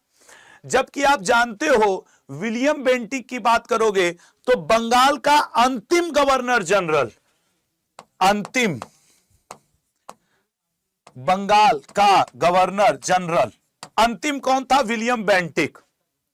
रॉबर्ट क्लाइव बंगाल का प्रथम गवर्नर था, ठीक है ना, रॉबर्ट क्लाइव बंगाल का प्रथम गवर्नर था, ठीक है ना। अब कुछ लोग ये सोच रहे होंगे कि सर एक चीज आप गलत कर दिए, विलियम बेंटिक कैसे गवर्नर जनरल अंतिम हो सकता है? तो मैंने क्या कहा, बंगाल का। अगर यही क्वेश्चन आता भारत का अंतिम गवर्नर जनरल, तब आंसर हो जाता कैनिंग, भारत का अंतिम गवर्नर जनरल कैनिंग। भारत का प्रथम वायसराय, प्रथम वायसराय, ठीक है ना, भारत का। तो देखो इस क्वेश्चन को मैं और एक्सप्लेन करना चाहूंगा ताकि आपका कंफ्यूजन न दिक्कत में करे। रीजन देखो, बंगाल का पहला governor general Warren Hastings, Bengal का अंतिम governor general William Bentinck, Bharat का अंतिम गवर्नर जनरल कैनिंग, और बंगाल का प्रथम गवर्नर रॉबर्ट क्लाइव। तो गवर्नर जनरल बंगाल का, भारत का, ये सब डीफर हैं। और मैं लिख के देता हूं, आधे से ज्यादा लोग इसमें कंफ्यूज रहते हैं, स्क्रीनशॉट ले लो, शायद काम आ जाएगा। एक स्टूडेंट हमसे पूछ रही, सर आप अपना चैनल जल्दी लॉन्च करो, वो देखो रिया नाम से क्या है बिटिया, इसीलिए मैंने एक मुहिम आवाज से शुरू कर दी है। देखो एक लिंक लगा है, प्लीज ज्वाइन करके, प्लीज ज्वाइन जो है लल्ला, वो ये है कि वो मेरा व्हाट्सअप चैनल है। तुम लोग कई बार कहते थे सर आपसे बात कहां करें, तो मैं इंस्टा पे तो रहता नहीं हूं, तो वो मेरा व्हाट्सअप चैनल लॉन्च हुआ है। ये मैं सोचा हूं 50,000 1 लाख बच्चे एक जगह हो जाए, सबको इन्फॉर्म हो जाए, ताकि जब जिस भी दिन मैं अपना चैनल शुरू करूं मैं उसके ऊपर डाल दूं तो सब उससे अवेयर हो जाएं। आप लोग भी उस व्हाट्सएप चैनल से जो प्लीज ज्वाइन लिखा आप उससे ज्वाइन करिए। मैं ये 5 7 10 दिन तक बताता रहूंगा, और अड्डा मैनेजमेंट को भी मना ही रहा हूं कि please as soon as possible मेरा चैनल लॉन्च होने दो, वो कर ले जाएंगे। वो बोल तो दिए हैं, बस वही समझ रहे हो ना, तुम लोग समझ नहीं पाओगे उस वैल्यू को कि मेरा चैनल का क्या मतलब हो जाएगा। घातक जहर साइनाइड, लोग कहते हैं साइनाइड ऐसा जहर, ऐसे टच करो गड़बड़ा गया। जितने लोग भी मुझे देख रहे हो उस चैनल को ज्वाइन कर लो, वो व्हाट्सएप चैनल मेरा है लल्ला, जो लिंक लगा है, ठीक है, और उसको 1 लाख हम लोग को पहुंचाना है इन 10-15 दिनों में, 1 लाख उस पे। अच्छा सर उस पे दिखता है कि कितने लोग चैनल पे जुड़ गए हैं? दिखता है? तो अभी देख के मुझे बताइए कितने लोग, आज कम से कम 4-5 हजार लोग तो जुड़ ही जाए। घातक जहर साइनाइड का रासायनिक नाम है, देखो, prussic acid, methyl alcohol, ferric oxide, potassium nitrate. आदरणीय अभिनय सर जो मैथमेटिक्स पढ़ाते हैं, उनके लेक्चर का मुझे एक चीज बहुत अच्छा लगता है, शायद अभिनय सर सुने तो कहेंगे, जैसे वो बात करते करते इसे बोलते, बताइए दुर्गा जी बताइए कोई समस्या है। ऐसे हमारे यहाँ भी एक हमारे दुर्गा जी हैं, वो बैठे हुए हैं, हम भी उनसे, हाँ बताइए दुर्गा जी लोग जुड़ रहे हैं कि नहीं, हाँ दुर्गा जी, ठीक है। तो वो वाली बात है। नहीं, अभिनय सर जी का कभी लेक्चर तुम लोग देखो, दुर्गा जी बताइए क्या हो रहा है दुर्गा जी, बड़ा अच्छे ढंग से सर बोलते हैं। साइनाइड के बारे में बताओ sir. Chile saltpetre potassium nitrate को कहते हैं। इसका मतलब ये तो सर KNO3 है, अरे ससुरा सही से हो जाए, KNO3 पोटेशियम नाइट्रेट, इसी को हम लोग चिली साल्ट पीटर कहते हैं। फेरिक ऑक्साइड, गुरु इसी से तो जंग लगता है, यही तो जंग लगता है, Fe2O3 जंग लगता है। सर मिथाइल अल्कोहल, गुरु ये तो वुड स्प्रिट है, वुड स्प्रिट है, और वुड स्प्रिट का केमिकल फॉर्मूला CH3OH होता है। अब इनका भी लिख ही दें, इनको हम लोग क्या कहते हैं, Chile saltpetre, Chile saltpetre भाई, ठीक है ना। चिली, राइट आंसर क्या होगा? Prussic acid. राइट आंसर क्या हो जाएगा? Prussic acid. Chile saltpetre किसका अयस्क है? Sir Chile saltpetre sodium का अयस्क है। सोडियम का अयस्क और कौन कौन है? सर चिली साल्ट पीटर है, बोरेक्स है, ट्रोना है, और आपके साधारण नमक NaCl है, ये सारी चीजें। तो प्रूसिक एसिड, ठीक है ना। घातक जहर साइनाइड का रासायनिक नाम क्या है? Prussic acid. अगला क्वेश्चन, भारतीय बिस्मार्क के नाम से किसे जाना जाता है? अभी इसी 31 अक्टूबर को नरेंद्र मोदी जी पहुंच गए थे इनकी मूर्ति के पास। एकता दिवस हम लोग मनाते हैं। मतलब सर आप सरदार पटेल जी की बात कर रहे हैं? बिल्कुल, क्योंकि चाणक्य को भारत का मैकियालवी कहा जाता है। क्या कहा जाता है? भारत का मैकियालवी। मैकियालवी इटली के बहुत बड़े व्यक्तित्व थे। इनको भारत का शेक्सपियर कहा जाता है। कालिदास जी को भारत का शेक्सपियर कहा जाता है, और गांधी जी को तो भारत का पापा, पितामह सब कुछ कहा जाता है। मतलब आप जानते ही हो, राष्ट्रपिता हैं। चलो इनको हम लोग भंगी शिरोमणि, गांधी जी को भंगी शिरोमणि भी कहा जाता है। ऐसे ऐसे नाम दोहरा लिया जाए जो जल्दी हम लोग नहीं दोहराते हैं। गांधी जी को भाई के नाम से भी जाना गया है। गांधी जी को कूली बैरिस्टर के नाम से भी जाना जाता है। ये सुनो, तुम लोग कभी केबीसी में पहुंचना ना, कसम से बता रहे हैं, एक फोन हमको लगा लेना अड्डा में, एक आध क्वेश्चन तो तुम लोग का केबीसी में सही करवा ही देंगे। अब मान लो पहुंच जाते हो केबीसी खेलने। एक बार केबीसी का क्वेश्चन था कि गांधी जी को दक्षिण अफ्रीका में किस नाम से बुलाया जाता है? आदरणीय अमिताभ बच्चन जी ने पूछा था, उसका आंसर था भाई। गांधी जी को देखो मलंग बाबा के नाम से भी बुलाया जाता है। ई भी केबीसी में था कि निम्न में से कौन सा नाम गांधी जी का नहीं है, और जो सामने बैठा था उसने बोला था मलंग बाबा नहीं है। मलंग बाबा है, गांधी जी को मलंग बाबा कहा जाता है। समझ रहे हो ना। तो ये तो राइट आंसर क्या होगा? सरदार पटेल। इन्हें भारतीय बिस्मार्क कहा जाता है, आयरन मैन ऑफ इंडिया कहा जाता है, और भारतीय सिविल सेवा का जनक कहा जाता है। एकीकरण का जन्मदाता भारत में है ये, भारत के एकीकरण के। पंचायतों का चुनाव किस अनुच्छेद में वर्णित है? सोच समझ के बताना। चारों आर्टिकल बड़े जरूरी हैं, ठीक है ना। चारों आर्टिकल बड़े ही जरूरी हैं। एक कह रहा है सर आप चले जाइए केबीसी में। यार कैसे केबीसी में जाते हैं, हमको यही सब नहीं पता है, और इतना टाइम भी नहीं। हम आज तक केबीसी का पूरा एपिसोड कभी नहीं देखे हैं। जैसे वो मोबाइल पे क्लिपिंग आ जाती है वो देख लेते हैं। और केबीसी से ज्यादा जरूरी है कि इस संडे, आज हम लोग शुक्रवार पे खड़े हैं ना, रविवार को शाम 7 बजे 23 नवंबर को बहुत बड़ी 2 घंटे की क्लास लूंगा। ये बात मैं पहले बता दे रहा हूं। हाँ चलो इसका बताओ, पंचायतों का चुनाव किस अनुच्छेद में है? पंचायत का सर आर्टिकल 243 में ग्राम पंचायतों का गठन है। पंचायतों का गठन है, इसका मतलब गुरु ये नहीं होगा। अच्छा ठीक है। 243T में, अच्छा तो सर जैसे ये पंचायतों का गठन है उसी तरह नगर निगम का गठन भी तो होगा। नगर निगम का गठन ये किस आर्टिकल में? ये CGL में पूछा था। 243Q में है। 243Q में नगर निगम में आरक्षण, नगर निगम में महिलाओं के लिए सीटों का जो आरक्षण होता है वो 243T में है। वहीं पंचायती राज में महिलाओं के लिए, SC ST भाई बहनों के लिए सीट का आरक्षण, पंचायती राज का आरक्षण में, आरक्षण लिख लो, पंचायती राज में आरक्षण। ये किस में है लल्ला? ये है 243D में। अब बचा क्या गुरु? ये लीजिए 243K। 243K। अब जितने लोग मुझे लाइव देख रहे हो, देखो भाई एक बात का, आज से लेके जब तक 1 लाख लड़के न हो जाएं तब तक बुरा मत मानना। चैनल का एक लिंक दिया है मैंने अपने व्हाट्सएप चैनल का, उस पर क्लिक करके प्लीज, आप सभी, अभी 1000 लोग बस ज्वाइन हुए हैं जबकि हजारों से ज्यादा लोग मौजूद हैं, उसको ज्वाइन कर लो। उसको ज्वाइन करने से क्या होगा कि आप डायरेक्ट मेरे टच में आ जाओगे, क्योंकि मैं इंस्टा, फेसबुक इन सब पे कहीं रहता नहीं हूं। तो मैंने एक व्हाट्सएप चैनल कंपनी ने मुझे बना के दिया कि सर आप अपने स्टूडेंट से वहां जुड़िए, और वो जब 1 लाख स्टूडेंट हो जाए तो जो आप अपना चैनल लॉन्च करने की सोचे हो कर लेना। हम कह ठीक है, ये भी सही करके देख लेते हैं, तो प्लीज उसको ज्वाइन कर लीजिए, ठीक है ना। भारत का प्रथम परमाणु पनडुब्बी है। अब देखो ये क्वेश्चन बहुत ही शानदार है, क्योंकि इसमें मैंने कई फैक्ट्स डाले हैं, ठीक है ना। इसमें मैंने, जैसे भारत का प्रथम सिर्फ पनडुब्बी पूछता, अब देखो इसने पूछा परमाणु पनडुब्बी, अगर सिर्फ पनडुब्बी पूछता तो आंसर हो जाता प्रथम पनडुब्बी। प्रथम पनडुब्बी INS कलवारी। अगर भारत का प्रथम परमाणु रिएक्टर पूछता, परमाणु एटॉमिक रिएक्टर तो लल्ला क्या हो जाता, अप्सरा। अगर प्रथम विमान वाहक पोत पूछता, भारत का प्रथम विमान वाहक पोत, तब आंसर क्या हो जाता मेरे लल्ला, INS विक्रांत। लेकिन उसने पूछा प्रथम परमाणु पनडुब्बी। ये चारों अलग अलग तरीके के आपके ये हैं, ठीक है ना। तो क्वेश्चंस हैं, लेकिन एक जगह कर दिया कि आपको प्रथम परमाणु रिएक्टर, ऐसे प्रथम लिख दूं। चलो सब हिंदी लिखा है तो इनको भी हिंदी ही कर दिया जाए, सही करेंगे नहीं, हाँ इनको भी हिंदी में ही कर दिया जाए प्रथम।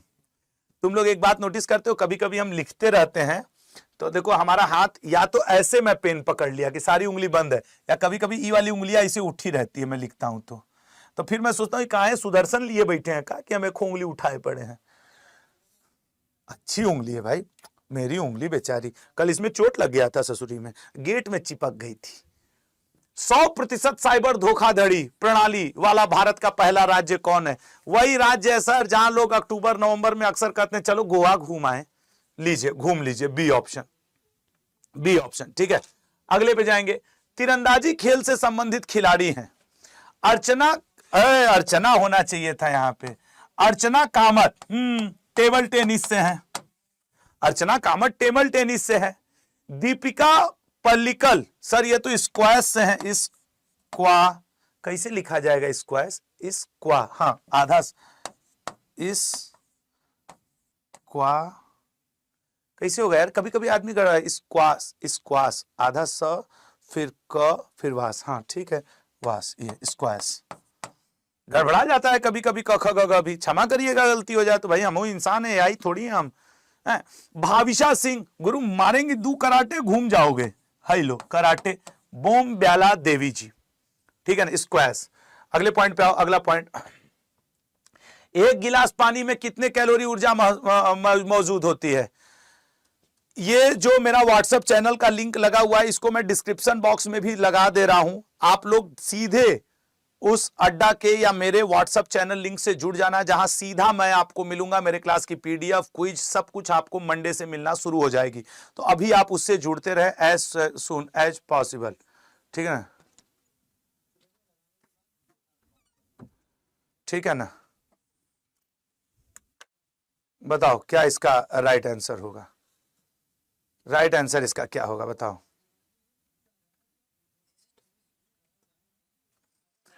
एक गिलास पानी में कितने कैलोरी ऊर्जा मौजूद होती है बताना।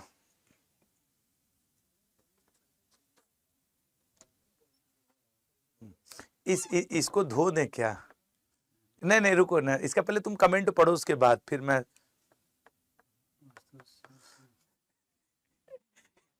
एक बार तो मन हो रहा है कि इसको धो दे, फिर एक बार मन हो रहा है छोड़ो ससुर, हमारा क्लास 2 मिनट डिस्टर्ब होगा, हम पढ़ाते रहते हैं। कुछ भी बोल देते हैं ससुरे, एक आग दूठो। अब तुम लोग नहीं जानोगे, अब मन में आ गया है तो बोल ही दें, बट ससुरा को नहीं बोलेंगे। 1 गिलास पानी में ऊर्जा हमारी खर्च हो जाएगी, हैं? नहीं है साले को, रुको इसको इसकी सजा यहां से दे देता हूं मैं, हाँ ठीक है। हाँ तुम लोग आंसर करो यार, एक का कमेंट देख रहे थे तो थोड़ा हम लोग आपस में हंस लिए, फिर उसके बाद लगा कि हटाओ ससुरे को क्यों ही धोएं। 1 गिलास पानी में कितने कैलोरी ऊर्जा मौजूद होती है? नहीं सोच समझ के बताओ, 0। 1 गिलास पानी में कोई कैलोरी ऊर्जा तुमको नहीं मिलती है, बल्कि तुम्हें बताएं कि 1 ग्राम वसा में, ये देखो ये रेलवे लायक बहुत अच्छा क्वेश्चन है, 1 ग्राम फैट में वसा में ऊर्जा कितनी मिलती है? 9.2 कैलोरी। याद रखना ये बहुत इंपॉर्टेंट है, 1 ग्राम वसा में, फैट में, ठीक है ना, फैट में ऊर्जा 9.2 कैलोरी ग्राम मिलती है। अच्छा ठीक है, लेकिन 1 ग्राम प्रोटीन अगर तुम खाओगे, 1 ग्राम प्रोटीन, 1 ग्राम प्रोटीन में ऊर्जा कितनी होती है सर? 4 कैलोरी ऊर्जा होती है, और 1 गिलास पानी में कोई ऐसी ऊर्जा नहीं होती है। ऐसे प्रैक्टिकल लाइफ के क्वेश्चन आपके रेलवे में, उत्तर प्रदेश होमगार्ड में, एसएससी में, रेलवे में हर जगह आते हैं। और ईमानदारी से आप सोच लेना कि क्या आपको ये याद था, नहीं याद है तो आज के बाद रट लेना, ठीक है ना। ठीक है, चलो अगले क्वेश्चन पे आते हैं। तो इसका ए ऑप्शन करेक्ट है। किस विटामिन को एंटी कैंसर विटामिन कहते हैं? जैसे सर विटामिन ई को हम लोग ब्यूटी विटामिन भी कहते हैं कि ये सर ब्यूटी विटामिन है। हाँ गुरु, इसको तो हम लोग कहते हैं। विटामिन ई को हम लोग एंटी स्टेरिलिटी विटामिन भी कहते हैं। एंटी स्टेरिलिटी विटामिन भी इसको कहा जाता है। हाँ गुरु, कहा जाता है। वहीं अगर हम लोग बात कर लें एंटी कैंसर, B17 होगा या फिर B1 या B2, तो एंटी कैंसर विटामिन B17 को ही कहा जाता है साइनोकोबालामीन, ठीक है ना। विटामिन डी को सनसाइन विटामिन, विटामिन आपके क्या कहा जाता है, डी को ही एंटी रिकेट्स विटामिन। ऐसे कई, पाबा को विटामिन इन अनदर विटामिन कहा जाता है, पाबा, PABA, पाबा। भिंडी उत्पादन से संबंधित क्रांति है। इस समय भारत सरकार 2025, आज 21 नवंबर हो गया, 21 नवंबर तक का अपडेट लोगे तो भारत सरकार ने कपास क्रांति शुरू की हुई है, ठीक है ना, कपास क्रांति, वो थोड़ा सा याद रखना। अच्छा, ये क्या है? भिंडी उत्पादन से संबंधित क्रांति है। भिंडी उत्पादन से सर देखिए कई तरीके की चीजें, कई जैसे फल, शहद और आपके बागवानी। सुनहरी क्रांति फल के लिए भी होती है, बागवानी के लिए भी सुनहरी क्रांति है और शहद उत्पादन के लिए भी सुनहरी क्रांति है। कोई हम लोगों ना, जैसे मान लो कोई एक चीज पढ़ लिए तो उसी पे हम लोग अटके रहते हैं। मसाला के लिए, मसाला उत्पादन के लिए बादामी क्रांति। परभानी क्रांति जो है वो है भिंडी उत्पादन के लिए। और ग्रीन गोल्ड क्रांति, सर ग्रीन गोल्ड चाय की पत्ती भी आती है ना, हाँ, चाय उत्पादन के लिए। जैसे श्वेत क्रांति दुग्ध उत्पादन के लिए, हरित क्रांति खाद्यान्न उत्पादन के लिए। तो ये याद रखेंगे, ठीक है लला। चलो आओ अगले क्वेश्चन पे आते हैं, देखते हैं अगला क्वेश्चन क्या है। माता टीला बांध किस नदी पर स्थित है? आप लोग में से वो लोग 111 लिखें जो इस बार उत्तर प्रदेश के हैं और उत्तर प्रदेश होमगार्ड का फॉर्म भरने जा रहे हैं, क्योंकि उत्तर प्रदेश होमगार्ड में 41,000 वैकेंसी आई है, 10वीं पास योग्यता है और 100 क्वेश्चन आएंगे पूरे के पूरे जीएस के। हर जिला में यूपी के ये वैकेंसी, इसलिए मैंने कहा जो यूपी के हैं वो हाथ उठावें। और मैं इस वैकेंसी को पढ़ा रहा हूं, पढ़ाऊंगा, ये मैं कंफर्म कर दे रहा हूं। हाँ 41,000, इसके पेड बैच में भी मैं पढ़ाऊंगा। मैं यहां साफ लिख दूं, मैं पढ़ा रहा हूं, मैं पढ़ाऊंगा, पढ़ा रहा हूं और मैं पढ़ाऊंगा। पेड बैच की बात बोल रहा हूं, पढ़ाऊंगा, ठीक है। दोनों बातें हैं मेरे साथ, मैं पढ़ा रहा हूं, मैं पढ़ाऊंगा, क्योंकि ये यूपी होमगार्ड की है और 100 क्वेश्चन जीएस के आएंगे तो हमको तो पढ़ाना ही पड़ेगा, इतना तो तय है। वही लोग बस 111 कमेंट करें। सर इधर भी है, क्या ही बोले। माता टीला बांध किस नदी पर स्थित है? माता टीला बांध, माता टीला बांध। ऐसा करिए एक दिन के लिए, थोड़ा 10 मिनट में कम रहेंगे, दोनों लेंगे, ये वाले यहाँ किराया कर दिया जाए, ऐसा कर ले क्या? हाँ 10 मिनट में। हाँ माता टीला बांध, माता टीला, माता टीला, माता टीला। अब वही है, देखो कावेरी नदी से प्रीवियस ईयर का पेपर उठा करके देख लेना, कल्लनाई बांध। और जो तुमको याद हो तो हमको ईमानदारी से बताओ कि क्या तुम्हें यह पता था कल्लनाई बांध 2023 के पेपर में यह क्वेश्चन था प्रीवियस ईयर के। न सिर्फ उत्तर प्रदेश पुलिस बल्कि एमटीएस और सीएचएसएल में भी यह कल्लनाई बांध पूछ चुका है। चिनाब बांध की अगर हम बात कर लें, चिनाब नदी सर बगलिहार, वैसे तो इसके ऊपर और भी बहुत है लेकिन बगलिहार बांध कई बार पूछता है तो मैं ज्यादा उसी पे जोर दे दिया, बगलिहार। बराकर नदी गुरु मैथन बांध, पिछली बार का एमटीएस उठा लो, पिछली बार का यूपी पुलिस का पेपर उठा लो, पिछली बार का ग्रुप डी का पेपर 2021 का एनटीपीसी, 2021 के एनटीपीसी में भी ये क्वेश्चन पूछ चुका है, ठीक है ना, कि मैथन बांध किस पे है। और बेतवा नदी इज द झमाझम आंसर, माता टीला बेतवा नदी पर है, ठीक है। अगले पे आएंगे डी ऑप्शन। पंचायती राज को संवैधानिक दर्जा किस संशोधन द्वारा दिया गया था? पंचायती राज को संवैधानिक दर्जा। सब लोग एक बात याद रखना, इस सेशन के बाद मैं 10 मिनट सो लूंगा, 7:45 पे चैनल होगा एसएससी अड्डा। भाई एसएससी अड्डा के सब भाई बहनों वो बात दिमाग में रखना, क्योंकि इसके थोड़ी देर बाद तक मैं थोड़ा सा उत्तर प्रदेश होमगार्ड वैकेंसी के बारे में सबको बताऊंगा और उसके बाद 10 मिनट शो होगा। तो कुछ लोग ये ना सोचें कि सर आज 10 मिनट शो नहीं है, क्या है? ठीक है, अब वो वाली बात कि ठीक है सर हाँ ठीक है। पंचायती राज को संवैधानिक दर्जा, देखो पंचायती राज को संवैधानिक दर्जा देने के लिए कई संशोधन हुए थे, ठीक है ना, कई संशोधन हुए थे। उनमें से 73वां पंचायती राज के लिए जहां है वहीं, अरे यार ऐसे आओ, जहां पंचायती राज के लिए 73वां है पंचायती राज के लिए, वहीं लल्ला नगर निगम के लिए 74वां है। संशोधित पंचायती राज 1993 में लागू हुआ था। और जैसे पंचायती राज पहली बार राजस्थान के नागौर में 1959 में लगा था, 1959 2 अक्टूबर पंचायती राज लागू हुआ राजस्थान में, ठीक है सर। लेकिन संशोधन के बाद जिस राज्य में लागू हुआ वो है लल्ला मध्य प्रदेश। मध्य प्रदेश में संशोधित पंचायती राज के अंतर्गत पहला चुनाव हुआ था, ठीक है ना, पहला चुनाव हुआ था। तो ये दो बातें भी याद रखना कि पहली बार पंचायती राज कब लागू हुआ, संशोधित पंचायती राज किस राज्य में लागू हुआ, पंचायती राज के जनक बलवंत राय मेहता 2 टियर पंचायती राज किसने दिया था?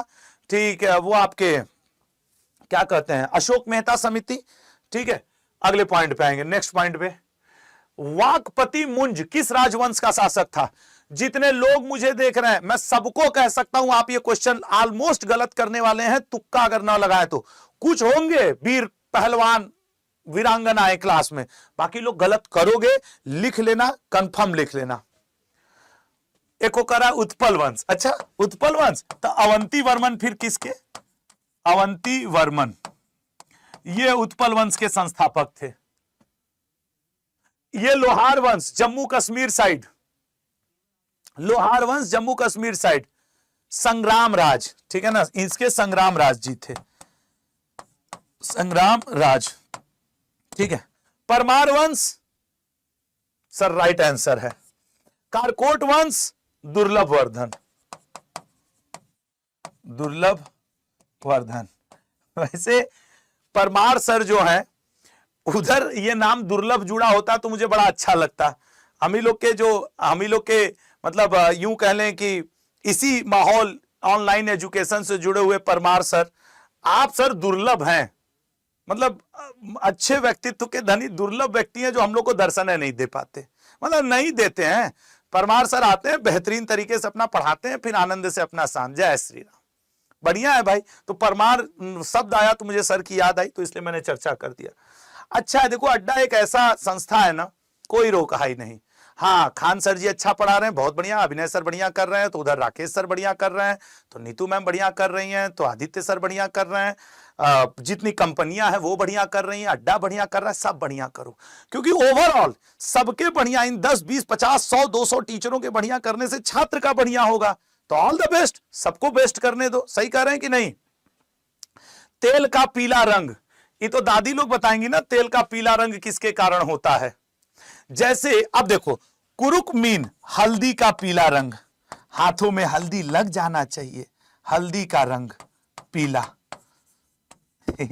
वैसे हम लोग के हाथ में तो रोजा हल्दी लगता है, हम तो इतना हल्दी कभी कभी सब्जी में डाल देते हैं कि नखुनवा में भी दिखता है, फिर धुलते हैं, कह रहे ऑफिस जाना है, हल्दी हल्दी दिखेगा। कैरोटीन, कैरोटीन दूध का पीला रंग, जो दूध में, और लहसुन भी, यार लहसुन भी तुम लोग कुछ देखते होगे ना पीला हो जाता है। सर आप देखते हैं लहसुन कुछ पीला पड़ जाता है, याद रखिएगा ये कैरोटीन के कारण होता है का पीला रंग। और जो गाय वाय बच्चा देती है उनका शुरू में कुछ दिन दूध देखिए 3-4 दिन पीला रहता है। पपीता, पपीता भी पीला होता है। हाँ गुरु, पपीता का पीला रंग, पपीता का पीला रंग, पपीता का पीला रंग केरिकस्थीन का, और कैरोटीनाइड्स के कारण होता है तेल का रंग पीला, ठीक है ना। देखो एक लोग पूछ रहे हैं सर उत्तर प्रदेश होमगार्ड का सिर्फ हिंदी लैंग्वेज में ही आता है? नहीं, हिंदी इंग्लिश दोनों में आता है लल्ला। हिंदी इंग्लिश दोनों में आता है उत्तर प्रदेश होमगार्ड का, और पहली बार उत्तर प्रदेश होमगार्ड वाला पेपर लेने जा रहा है आयोग।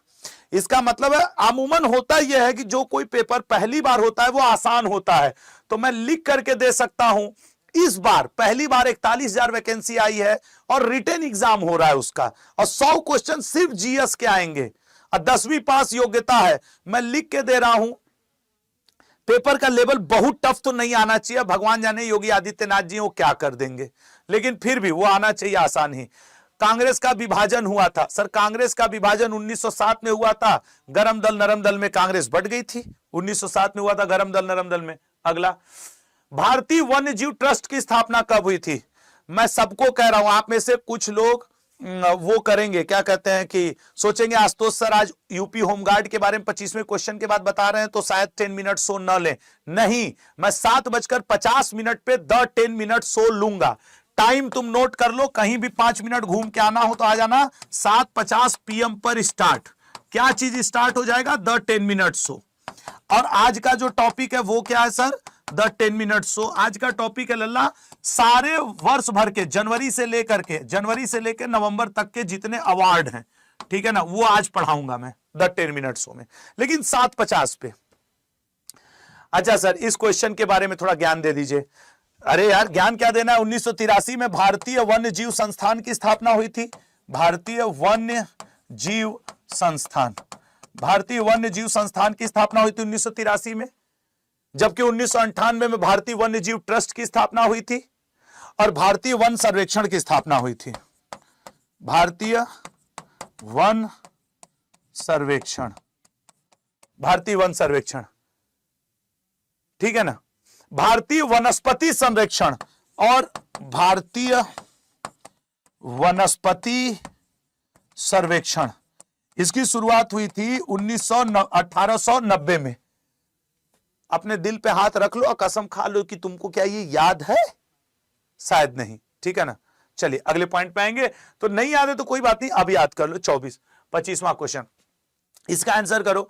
जितने लोग भी अभी जुड़े हुए हैं, देखो तुमको एक लिंक लगी हुई मिल रही है, वो आपके क्या कहा जाता है, मेरे व्हाट्सएप चैनल का, मेरे से मतलब अड्डा से होता है, अड्डा के व्हाट्सएप चैनल का लिंक है, जो जहां पे मैं आपको मिलूंगा व्हाट्सएप के ऊपर, तो आप सब लोग उसको ज्वाइन कर लो और उसी व्हाट्सएप चैनल पे बने रहिएगा मेरे साथ। और मेरा टेलीग्राम चैनल आप जानते ही हो, current affairs by Ashutosh sir, जिसमें करीब 81-82 हजार स्टूडेंट है। वो 2 जगह मैं आपको मिलूंगा, उस लिंक पर जो व्हाट्सएप चैनल का है और current affairs by Ashutosh sir पे, ठीक है।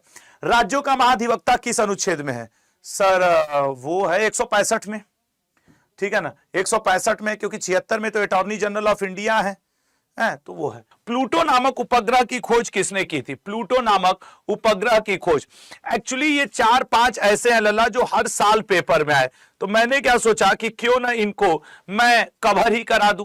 जैसे कि अगर प्लूटो नाम के उपग्रह की खोज की बात करें तो ये जो पिया जी हैं, ये वो नहीं है कि मेरे पिया गए रंगून वहां से किया है टेलीफोन, ना ना ना ना ना, ये है इन्होंने साइरस नाम के उपग्रह की खोज पिया जी ने की, साइरस है ना।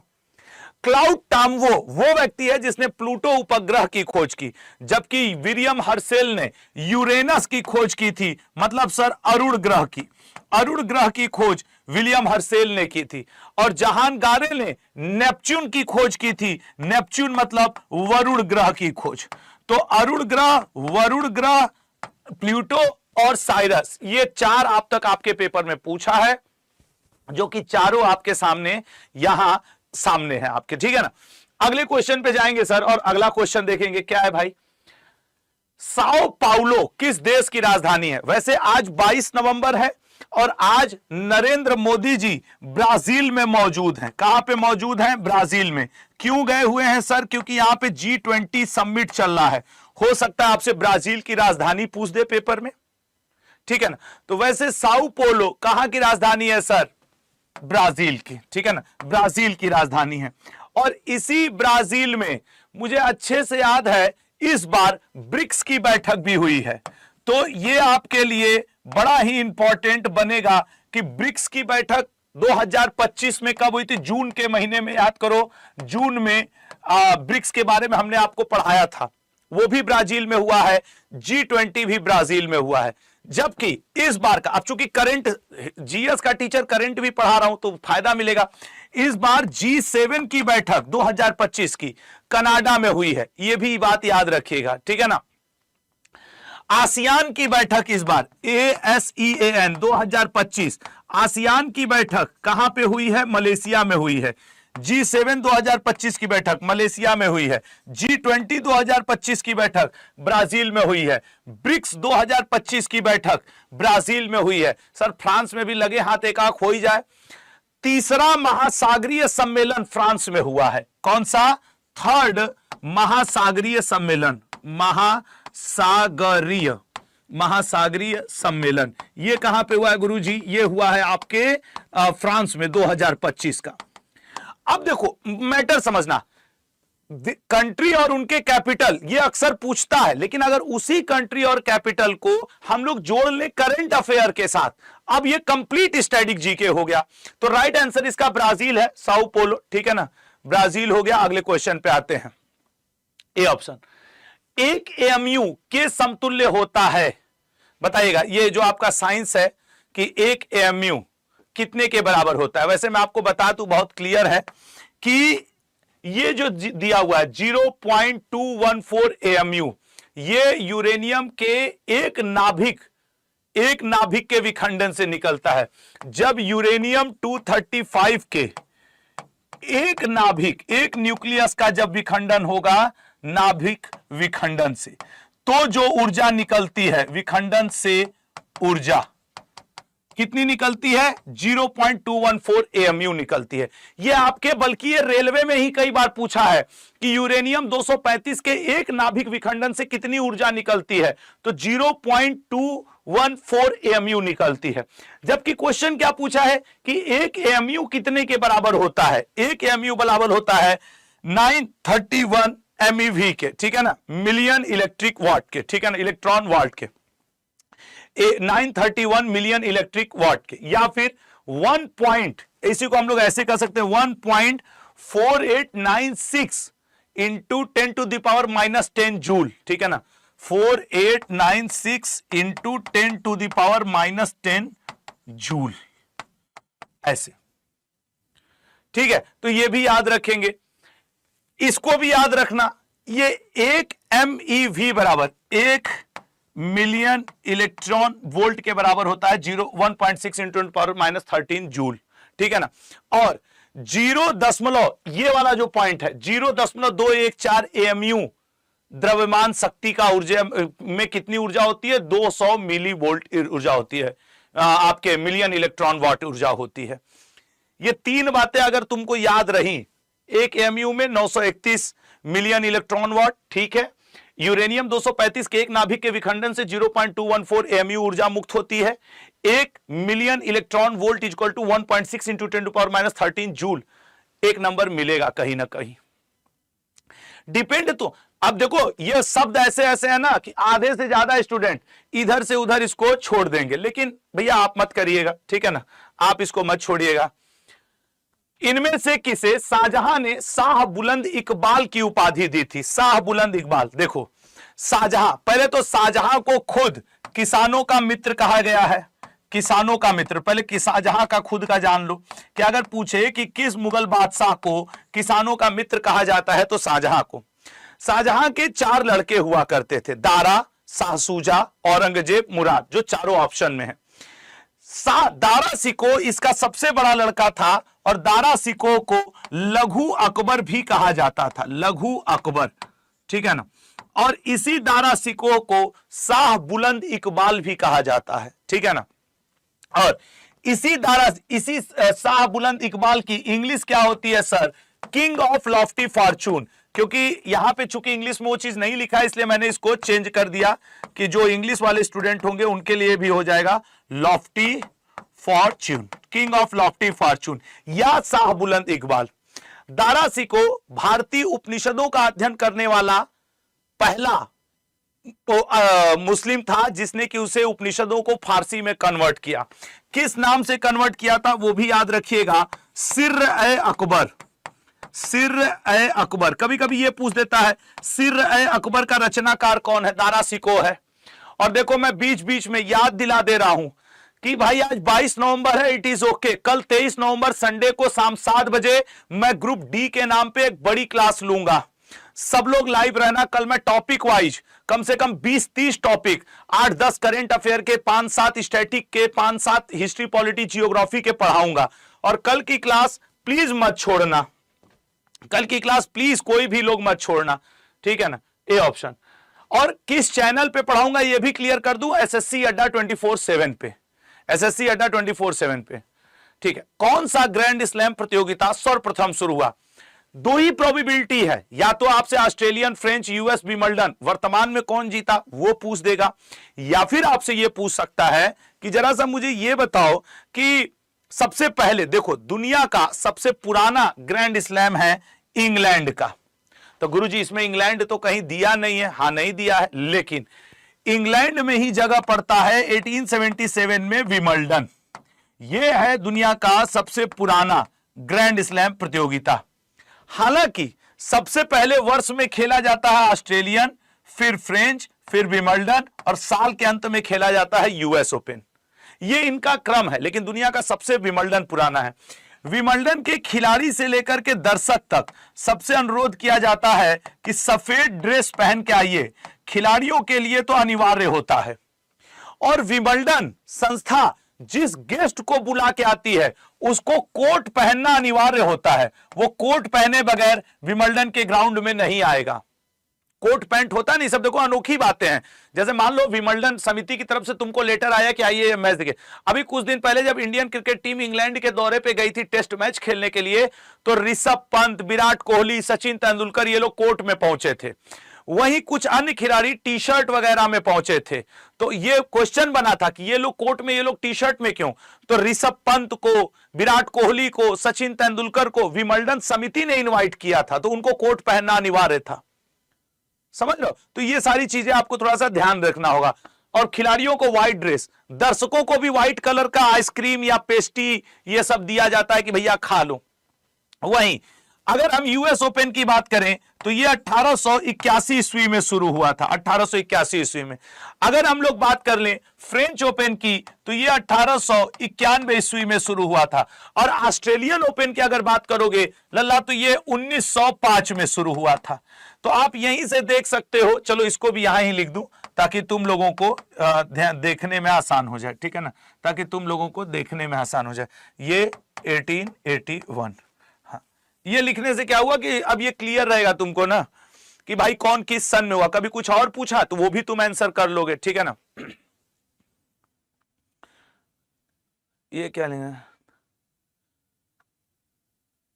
हाँ भैया ठीक है ना, एसएससी जीडी के लिए पढ़ रहे हो, अच्छी चीज कर रहे हो, ठीक है ना, अच्छी चीज कर रहे हो। अगले पे आ जाओ। श्रृंगेरी पीठ किस देवता से संबंधित है? वैसे आप जानते हैं जो आदि गुरु शंकराचार्य जी थे, उन्होंने भारत के चारों कोनों पे 4 मठों की स्थापना की थी। उनमें से आपसे काफी कुछ क्वेश्चन मठों से भी बन जाते हैं। अब ये पूछ रहा है कि श्रृंगेरी पीठ किसके लिए, किस देवता से संबंधित है या किनको समर्पित है? जैसे कि शारदा पीठ जो गुजरात में पड़ता है, आपके द्वारिका, क्षमा करिएगा, द्वारिका आपके, और मैसूर में शिव जी के नाम पे है, ठीक है ना। जो मैसूर में पड़ता है वो शिव जी के नाम पे, उस पीठ का नाम बताना तुम लोग। और आपके विष्णु जी को एक पीठ समर्पित है जो कि उत्तराखंड में है, आपके क्या नाम है यार उसका, ज्योतिर्पीठ, बद्रीनाथ ज्योतिर्पीठ, ठीक है ना, ये आपके बद्रीनाथ। बलभद्र जी को कौन सा समर्पित है? गोवर्धन पीठ, उड़ीसा, गोवर्धन पीठ, पीठ ऐसे होगा ना भाई, क्षमा करिएगा, गोवर्धन पीठ, उड़ीसा, ठीक है ना। ये विष्णु जी के लिए जो आपके ज्योतिर्पीठ है, ये कहां पे है सर? बद्रीनाथ मतलब उत्तराखंड, ठीक है। मैसूर मतलब कर्नाटक, और कृष्ण जी के लिए शारदा पीठ, द्वारिका पीठ गुजरात। ये गुजरात में पड़ता है। ये चारों पीठ है। अब आपसे पूछ रहा है श्रृंगेरी पीठ किस देवता से संबंधित है? ये मैसूर वाले को ही आप श्रृंगेरी पीठ कहते हो और शिव जी से संबंधित है। भाई इसी एक का तो हमने नाम नहीं लिखा था, हमने उत्तराखंड का लिख दिया ज्योतिर्पीठ, उड़ीसा का लिख दिया गोवर्धन पीठ, गुजरात का लिख दिया श्री कृष्ण जी के लिए वो आपके द्वारिका शारदा पीठ। अब बचा कौन सा? मैसूर का श्रृंगेरी पीठ। किस राज्य में है, क्या पीठ का नाम है, किस देवता को संबंधित है? तुम इनडायरेक्टली देखो तो इस क्वेश्चन में 12 एमसीक्यू छिपे हैं, 12 एमसीक्यू छिपे हैं। तरीका है अपना अपना समझाने का। एक क्वेश्चन में 12 क्वेश्चन हो गया कि भाई चारों पीठ के नाम, चारों राज्य के नाम, चारों समर्पित देवताओं के नाम। लो 12 क्वेश्चन कंप्लीट यहां पे। अब वही है, जो स्मार्ट स्टडी कर रहे हैं वो एक्सेप्ट कर रहे हैं, जो नहीं कर रहे ये क्या हुआ? पुनासा जलप्रपात किस नदी पर स्थित है? पुनासा जलप्रपात चंबल पे, नर्मदा पे, कावेरी पे या स्वर्ण रेखा पे? जैसे चंबल के ऊपर बात करें तो सर चूलिया जलप्रपात है। अच्छा अब बताओ, ये तो सर एक आपने बता दिया कि चूलिया वाटरफॉल है। नर्मदा के ऊपर बात करोगे तो नर्मदा के ऊपर तो वैसे भेड़ा घाट भी है जबलपुर में, लेकिन चलो हम लोग कोई ऐसा ले लेते हैं जो थोड़ा सा टफ टाइप का हो आपके लिए। येन्ना जलप्रपात, हाँ येन्ना जलप्रपात भी नर्मदा पे ही है। कावेरी के ऊपर चले जाओगे, रटा होगा तुम लोग को शिव समुद्रम, शिव समुद्रम ये वाला। हाँ भैया ठीक है सर। स्वर्ण रेखा नदी के ऊपर चले जाओगे, हुंडरू जलप्रपात। अब उन लोग का मैटर गड़बड़ा गया जो मेरे क्लास में जब मैं ऑप्शन एक्सप्लेन करना शुरू करता हूं तो वो सोचते हैं आंसू सर जिसका जिसका लिखते जा रहे हैं वो वाला नहीं होगा, जो नहीं लिखे वो हो जाएगा। इतना मारूंगा ना सही हो जाओगे। जैसे जैसे मैं नीचे आते गया कई ठो D D D D D D D D करने लगे। अरे डी डी, हाँ नर्मदा के ऊपर गांधी सागर, इंदिरा सागर, धुआंधार सब जलप्रपात उसी पे है। ठीक है, क्वेश्चन बताओ। हम इसीलिए जानबूझ करके इस वाले क्वेश्चन में सब पे लिख दिए। अब आम का अचार आ जाओ मेरे यार, ए ऑप्शन सही है। ठीक है, तो तुम ये जान लो, जब जब हमारा ऐसे कमेंट पे निगाह जाता है तो मैं समझ जाता हूं ये सब ससुरा हमको फॉलो कर रहे हैं, देख रहे हैं कि ये ए को लिख दिए बी, अब तक कंफर्म डी है। मैं इंप्रेस कर दूंगा अपनी गर्लफ्रेंड को कि वाह देखा मैंने आंसर कर दिया। फिर उससे बोलूंगा क्या तुम मुझे टेलीग्राम पे एक पीडीएफ भेज सकती हो? फिर वो भेज देगी या नहीं भेजेगी, फिर मैं उससे कहूंगा पीडीएफ ही तो मांगा था, अभी नंबर थोड़ी मांगा हूं। कुल मिला के मैं ये बताना चाहता हूं कि देखो भैया पीडीएफ के चक्कर में नंबर आईडी वाईडी ना शेयर क्या करो। पीडीएफ क्लास की चाहिए तो current affairs by Ashutosh sir मेरे टेलीग्राम चैनल का नाम है, जिसपे करीब 82-83 हजार बच्चे हैं, उसी पे जुड़ जाना। या फिर व्हाट्सएप चैनल का भी लिंक इसी चैनल के नीचे मैं लगवा दिया हूं। द 10 मिनट शो का मैंने अपना व्हाट्सएप ग्रुप बनाया है, मेरे ग्रुप से जुड़ जाइए, उसका भी लगा है। ये है तो गुरु ए ऑप्शन करेक्ट है, ए ऑप्शन करेक्ट है। व्हाट्सएप पे भी मैं अवेलेबल हूं, व्हाट्सएप पे भी आप जुड़ सकते हैं। संसद में कौन से 2 सदन होते हैं? बड़ा कठिन क्वेश्चन पूछ दिए सर, कहां है लोकसभा राज्यसभा? अब इस पे डिस्कशन नहीं, इस पे डिस्कशन है। सिक्किम को संरक्षित राज्य का दर्जा किस संविधान संशोधन द्वारा मिला है? सिक्किम को देखिए सर,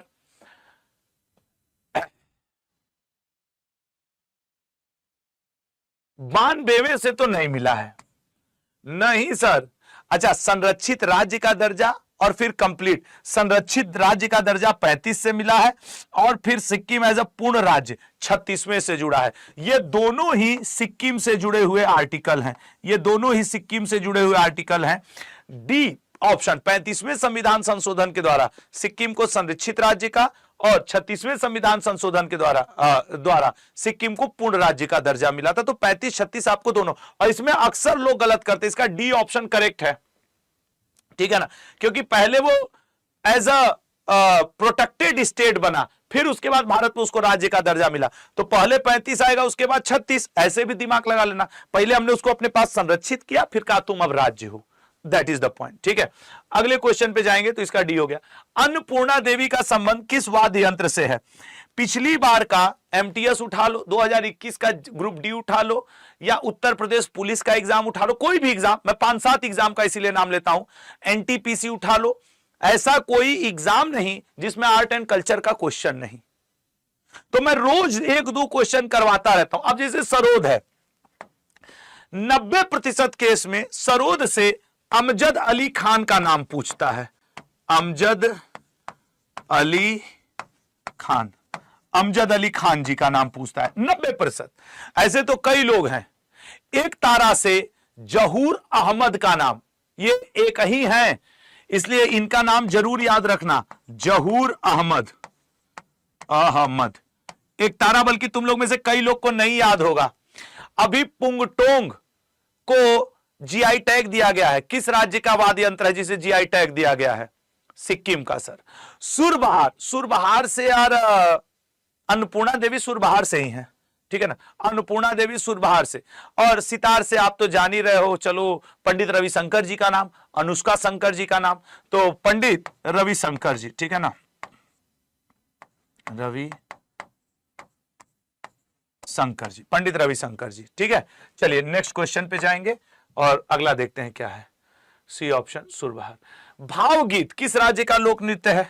रटवाया हूं, गलत मत करना कि भावगीत कहां का है, ठीक है ना। बताओ भावगीत किस राज्य का लोक नृत्य है? बताओ, सोच समझ के बताओ। सर केरल, केरल में भूटा गीत, भूटा गीत। अच्छा सर, अब केरल, कर्नाटक, नागालैंड, सिक्किम बचा। अब अगर मैं ऐसे नीचे से लिखना शुरू कर दूं तो कुछ कहेंगे गुरुजी वो नहीं ये। चलो अच्छा, सिक्किम का जवारी गीत, जवारी। अब आपके पास दो ऑप्शन बचे। अब नहीं, अब देखो कई लोग इसमें गड़बड़ाते हैं। नागालैंड का चलो ह के लऊ लिखूं, ह के लऊ, ह के लऊ। राइट आंसर है कर्नाटक यार। भावगीत वहीं का लोक नृत्य है, ठीक है ना, कर्नाटक है। क्या अभी भी कहो तो ऐसे लोग मिटा दिए, बताओ कौन सा सही ऑप्शन है? नहीं, तुक्का जिसको मारा। अभी भी कंफ्यूज हो सकते हो तुम लोग, ऐसा थोड़ी है कि कर्नाटक है सही हो सकता है मैंने अभी गलत कर दिया और जानबूझ के किया है। तुम बताओ, लगा लो तुक्का। आप नहीं लग रहा है ना? अरे पागल, कंफ्यूज है, बी है सही है। एग्जाम हॉल में और यहां पे आपका कॉन्फिडेंस हिलाना बहुत आसान होता है। कई कई बार तो एग्जाम में बड़ा आसान क्वेश्चन आता है और स्टूडेंट इसलिए गलत करके आते हैं, इतना आसान पूछेगा क्या? अरे काहे नहीं पूछ सकता है भाई। निम्नलिखित में से किस देश के साथ भारत की कोई सीमा नहीं है? सर पाकिस्तान के साथ तो सीमा हैदर है कि नहीं? बताइएगा, किस देश के साथ भारत की कोई सीमा नहीं है? तो सर भारत की कोई भी सीमा नेपाल के साथ है कि नहीं? है सर। भूटान के साथ है कि नहीं? है सर। मंगोलिया और म्यांमार, बी और सी। किसके साथ? क्या बजिए? अच्छा, बी और सी। सर बी, मंगोलिया के साथ हम लोग की कोई सीमा नहीं है। नेहरू कप का संबंध किस खेल से है? आप ना खाली डेली मेरे सेशन में ना 25 क्वेश्चन के टाइप उठा के देख लिया करो, आपको अच्छे से समझ में आ जाएगा कि हर टाइप के क्वेश्चन मैं आपको करवाता रहता हूं। जैसे सर आओ चलो ऑप्शन करना शुरू करते हैं। ऐसे रैंडम लिखूंगा ताकि तुम कंफ्यूज हो जाओ। मोदी जी के नाम पे एक ट्रॉफी लिख देते हैं, मोदी ट्रॉफी। मोदी ट्रॉफी ये है सर ब्रिज खेल से। ब्रिज खेल का नाम सुने हो ना सर? एक आपने मोदी जी के नाम पे किया, अब आपको नेहरू जी के नाम पे करना होगा। लो Nehru trophy, Nehru trophy. Sir Modi ji Nehru ji ही देश के लिए इंपॉर्टेंट हैं, हम आम जनता बिल्कुल क्लासिकल लोग नहीं है क्या? बिल्कुल हम लोग से कोई मतलब नहीं है क्या? नहीं यार, तुम तो बड़े क्लासिक आदमी हो। ये लो classic, classical, classical cup, classical cup, एजार कप, क्लासिक कप। हालांकि ये क्लासिक ही होगा, क्लासिक कप। लो आम जनता के नाम पे अक्सर जो बीमार रहे उसे एजार कहते हैं, लो एजार कप। तो सर नेहरू कप का संबंध बास्केटबॉल से है। इस क्वेश्चन का मेन पॉइंट समझना, नहीं गड़बड़ कर। देखो ये क्या है? नेहरू कप। ये क्या है? नेहरू ट्रॉफी। नेहरू ट्रॉफी, जब ट्र का नाम आवे, ट फुटबॉल, ट से ट को जोड़ लेना। लेकिन अगर जब कप का नाम आवे तो बास्केटबॉल। याद रखने का तरीका बता रहा हूं, नहीं हमको भी इतना वो डूब डूब के नहीं बताना है।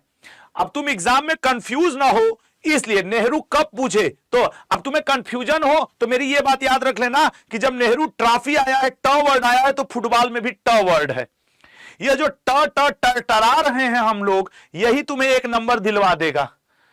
कंफ्यूजन कसम से दूर हो जाएगा। तुम खाली याद कर लेना, नेहरू कप या नेहरू ट्रॉफी। ट्रॉफी है सर फुटबॉल से, ट ट, कप को दे देते हैं बास्केटबॉल को, खत्म। जा, हो गया। जय श्री राम, जय हिंद, जय भारत। अगला क्वेश्चन, प्रथम प्रधानमंत्री जिनकी कार्यकाल के दौरान हत्या की गई। तो सर लाल बहादुर शास्त्री जी तो सर 1966 के समय इनका देहांत हुआ। इंदिरा गांधी जी सर 83 में, मतलब देखो ये सर 1966 के समय, सर ये 1983-84 के समय, चलो ठीक है मान लो, नजदीक तक तो पहुंचा दे, 83-84। राजीव गांधी सर 1989-90 में। विश्वनाथ प्रताप सिंह, चलो वो बहुत आगे की बात है। अब तुमको क्या लग रहा है, 65-66, इनका भी सेशन लिख देंगे। अब बताओ क्या लग रहा है, प्रथम प्रधानमंत्री जिनकी कार्यकाल के दौरान हत्या की गई। सर लाल बहादुर शास्त्री जी को हम लोग मानते ही नहीं कि उनकी हत्या की गई, ठीक है ना, तो वो ऑप्शन में आएगा ही नहीं, क्योंकि भारत अपने डॉक्यूमेंट पे नहीं कहता। उसके बाद बची इंदिरा गांधी जी, जिनके 2 अंगरक्षकों ने उनकी गोली मार करके हत्या की थी। फिर राजीव गांधी जी, इनका बम ब्लास्ट में तमिलनाडु में हत्या हुआ था, लेकिन उनका ईयर इनके बाद है, तो that is the C option, ठीक है ना। जल्दबाजी में कई लोग बी टिक मार रहे थे, कई लोग ए टिक मार रहे थे। अपने बीच के कमेंट भी देखा करो।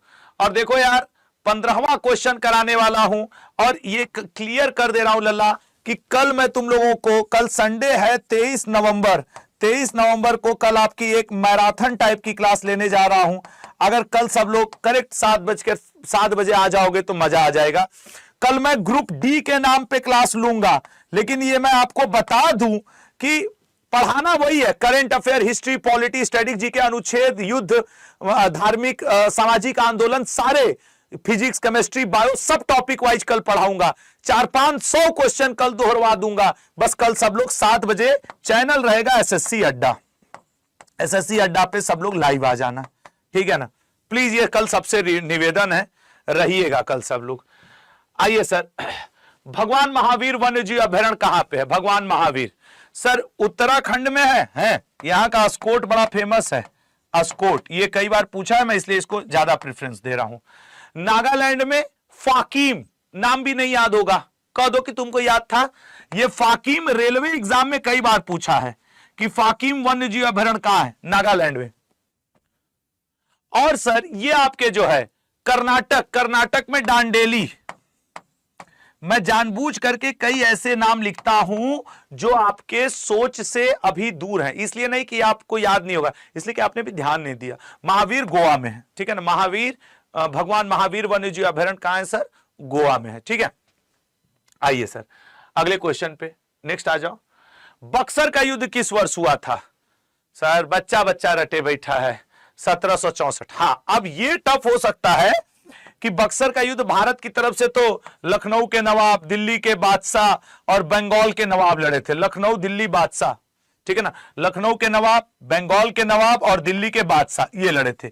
इन तीनों के विरुद्ध में जो 1764 ईस्वी में इस युद्ध को लड़ा था, उस अंग्रेज का नाम क्या था? ये खूब पूछता है, हेक्टर मुनरो। इन तीनों को लपेट दिया था इसने।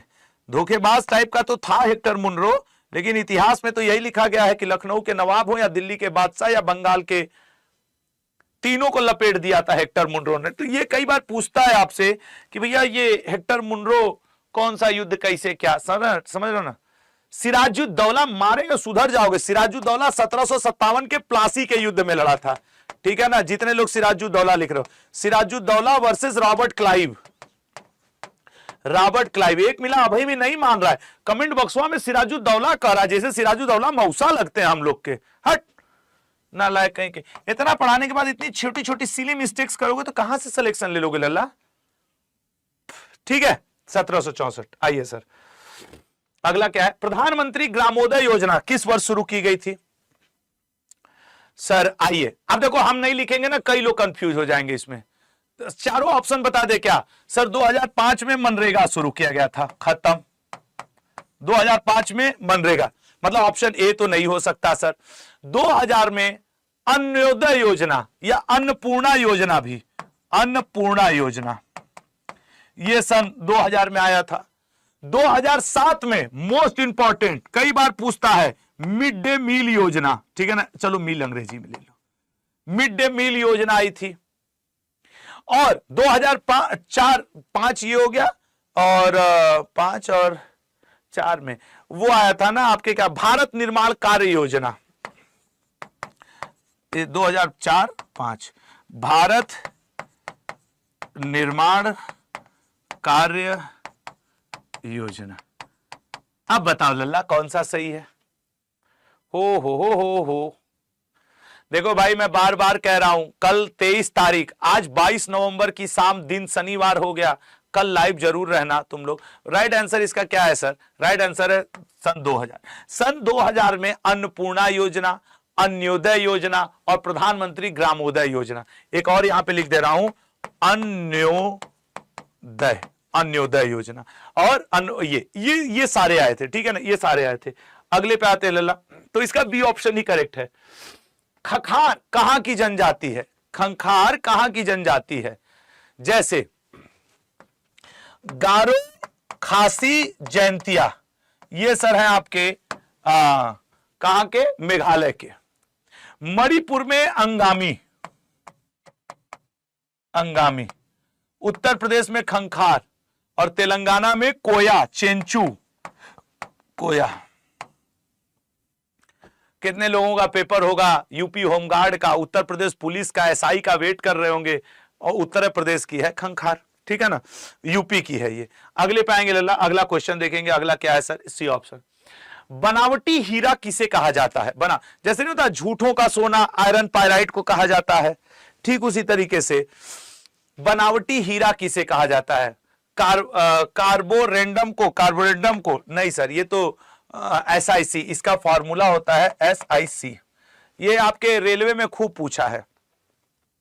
कॉपर सल्फेट नहीं सर, ये CuSO4 इंटू 5H2O है, और इसे हम लोग नीला थोथा कहते हैं, नीला थोथा, ठीक है ना, तो ये भी नहीं है सर। अच्छा, क्या एथेनॉल को कहा जाता है sir? C2H5OH, yes, C2H5OH, ethanol को तो नहीं कहते लल्ला। एथेनॉल को अनाज का एल्कोहल, लोकल लैंग्वेज में इसे हम लोग अनाज का एल्कोहल कहते हैं। ये जो एल्कोहल ग्रुप होता है, इसमें लास्ट में OH लगा होता है। जिस भी केमिकल फार्मूला के लास्ट में OH लगा होता है वो एल्कोहल ग्रुप का होता है, ठीक है ना। वो एल्केन, एल्कीन, एल्काइन, ये सब ग्रुप होते हैं। कभी केमिस्ट्री का आया तो ऐसा बता दूंगा। CH3OH methyl alcohol, CH3OH methyl alcohol, यही है ना सर वुड स्प्रिट? हाँ, वुड स्प्रिट। अरे गुरुजी, चारों ऑप्शन धीरे धीरे बता दिए, अब क्या होगा? यही है ना वुड स्प्रिट। इसका राइट आंसर क्या हो जाएगा? तो सर बनावटी हीरा का राइट आंसर हो जाएगा ए, कार्बोरेंडम। इसी एक में मैंने कम लिखा था, इसीलिए हम उसके आगे नहीं लिखे थे। बाकी तीनों का तो नीला थोथा है, ये आपके अनाज का अल्कोहल है, ये वुड स्प्रिट है। बचा तो यही था ए। थोड़ा सा दिमाग उसी में भिड़ा के आंसर कर दिए होते। स्वतंत्र भारत के पहले कैग कौन थे? स्वतंत्र भारत के पहले कैग देखो, अरे यार ये वाला याद रहता है, नरहरि राव जी, ठीक है ना, नरहरि राव जी। पेंटियम प्रोसेसर का जनक किसे कहा जाता है? पेंटियम प्रोसेसर का जनक, जैसे विंसन सर्फ जो हैं, ये जो हैं इंटरनेट के जनक, इंटरनेट के जनक विंसन सर्फ को कहा जाता है, ठीक है ना, ये इंटरनेट के जनक। अगला आप बताइएगा, रूडी रूबिन, रे टॉमिल्सन, विनोद धाम। सोच समझ के बताओ। ये जो रे टॉमिल्सन है ना, जो हम लोग ईमेल वगैरह भेजते हैं, ईमेल का जनक। अब रूडी रूबिन और विनोद धाम में मैच फंसा हुआ है, बताइए तुम लोग के पास कौन सा मोबाइल है? जिसके पास एंड्रॉयड मोबाइल है वो ए लिखे तो जरा। एंड्रॉयड मोबाइल वाले कैपिटल ए लिखना, एंड्रॉयड मोबाइल वाले। एक मजेदार बात बताऊंगा तुम्हारे मोबाइल से रिलेटेड, जिसके जिसके पास एंड्रॉयड मोबाइल है वो ए लिखे, कैपिटल वाला है। एक बहुत ही मजेदार बात तुमको बताने वाला हूं। जानते हो जो तुम ए लिख रहे हो, तुम्हारे पास जो है ना, उसके पापा है रूडी रूबिन, ठीक है ना, एंड्रॉयड का जनक, एंड्रॉयड का जनक। और विनोद धाम जी हैं पेंटियम प्रोसेसर के जनक। तो आज के बाद जब अपना तुम लोग मोबाइल उठाओगे, रूडी भाई को याद करोगे, रूबी भाई को याद करोगे, ठीक है ना, रूडी भाई को याद करोगे और रूबी भाई को याद करोगे। देख लो ठीक है, रूडी भाई और रूबी भाई। और यार एक आपसे रिक्वेस्ट है, कल 23 तारीख वाले क्लास में तो रहना ही, जितने लोग यहाँ पे मौजूद हो, देखो मेरा एक अपना व्हाट्सएप चैनल अभी लॉन्च हुआ है, उसकी लिंक इसके डिस्क्रिप्शन बॉक्स में लगी है, प्लीज उसको ज्वाइन कर लेना, ठीक है ना। वो अड्डा की तरफ से है, सभी लोग उसको ज्वाइन कर लेना। जब सब लोग ज्वाइन हो जाओगे उस व्हाट्सएप चैनल पे, तो सारा मेरा द 10 मिनट शो और सारा कुछ का कंटेंट उस पर जाने लगेगा। और फिर जब मेरा यूट्यूब चैनल, जो कि आजकल हुआ है, लॉन्च होगा, तो उसी पे आपको इंफॉर्मेशन भी मिल जाएगी। एयरपोर्ट किताब किसके लेखक कौन है? एयरपोर्ट किताब के लेखक, ठीक है सर, व्लादिमीर पुतिन नहीं, इनकी किताब है the first person, the first person, ठीक है, the first person. Arthur Hailey, yes. अरे हेलीपैड होता है ना, हेलीपैड पे से, एयरपोर्ट पे से एरोप्लेन उड़ान भरती। लोग नहीं कहते हैं कि आज मोदी जी हेलीपैड पे उनकी हेलीकॉप्टर उड़ती। सैमुअल हर्स की किताब है प्राइस ऑफ वार, बहुत फेमस किताब है ये, price of war, price of war, ये सैमुअल हर्स की किताब है, प्राइस ऑफ वार। वही रूसो की किताब का नाम है द सोशल कॉन्ट्रैक्ट। ये वाला तो मतलब एकदम झमाझम तुमको याद होगा, social contract, the social contract, ठीक है लल्ला, ये हो गया। चलिए आगे बढ़ते हैं, the social contract. Next point पे जाते हैं। अच्छा, ये जैसे अभी हम देख रहे हैं, एक लड़की या एक लड़का है, वो एक वो सिमली भेज रहा है, वो नहीं समझ पाए कितने बड़े देसी टाइप के हमें, नाक में इसे लाल रंग का वो लगा करके, वो जो नथुनी टाइप का पहन करके भेजा जाता है, उसका क्या मतलब होता है? कि मैं शर्मा गई या मैं कुछ और, मतलब मुझे लगता है वो जो नाक में नथुनी वाला ललका वाला भेजती हैं सब लड़कियां, वो देखो देखो देखो भेजी है, उसी में मार इतना बड़ा का करके नाक में नथुनी टाइप का लगा के भेज दिए।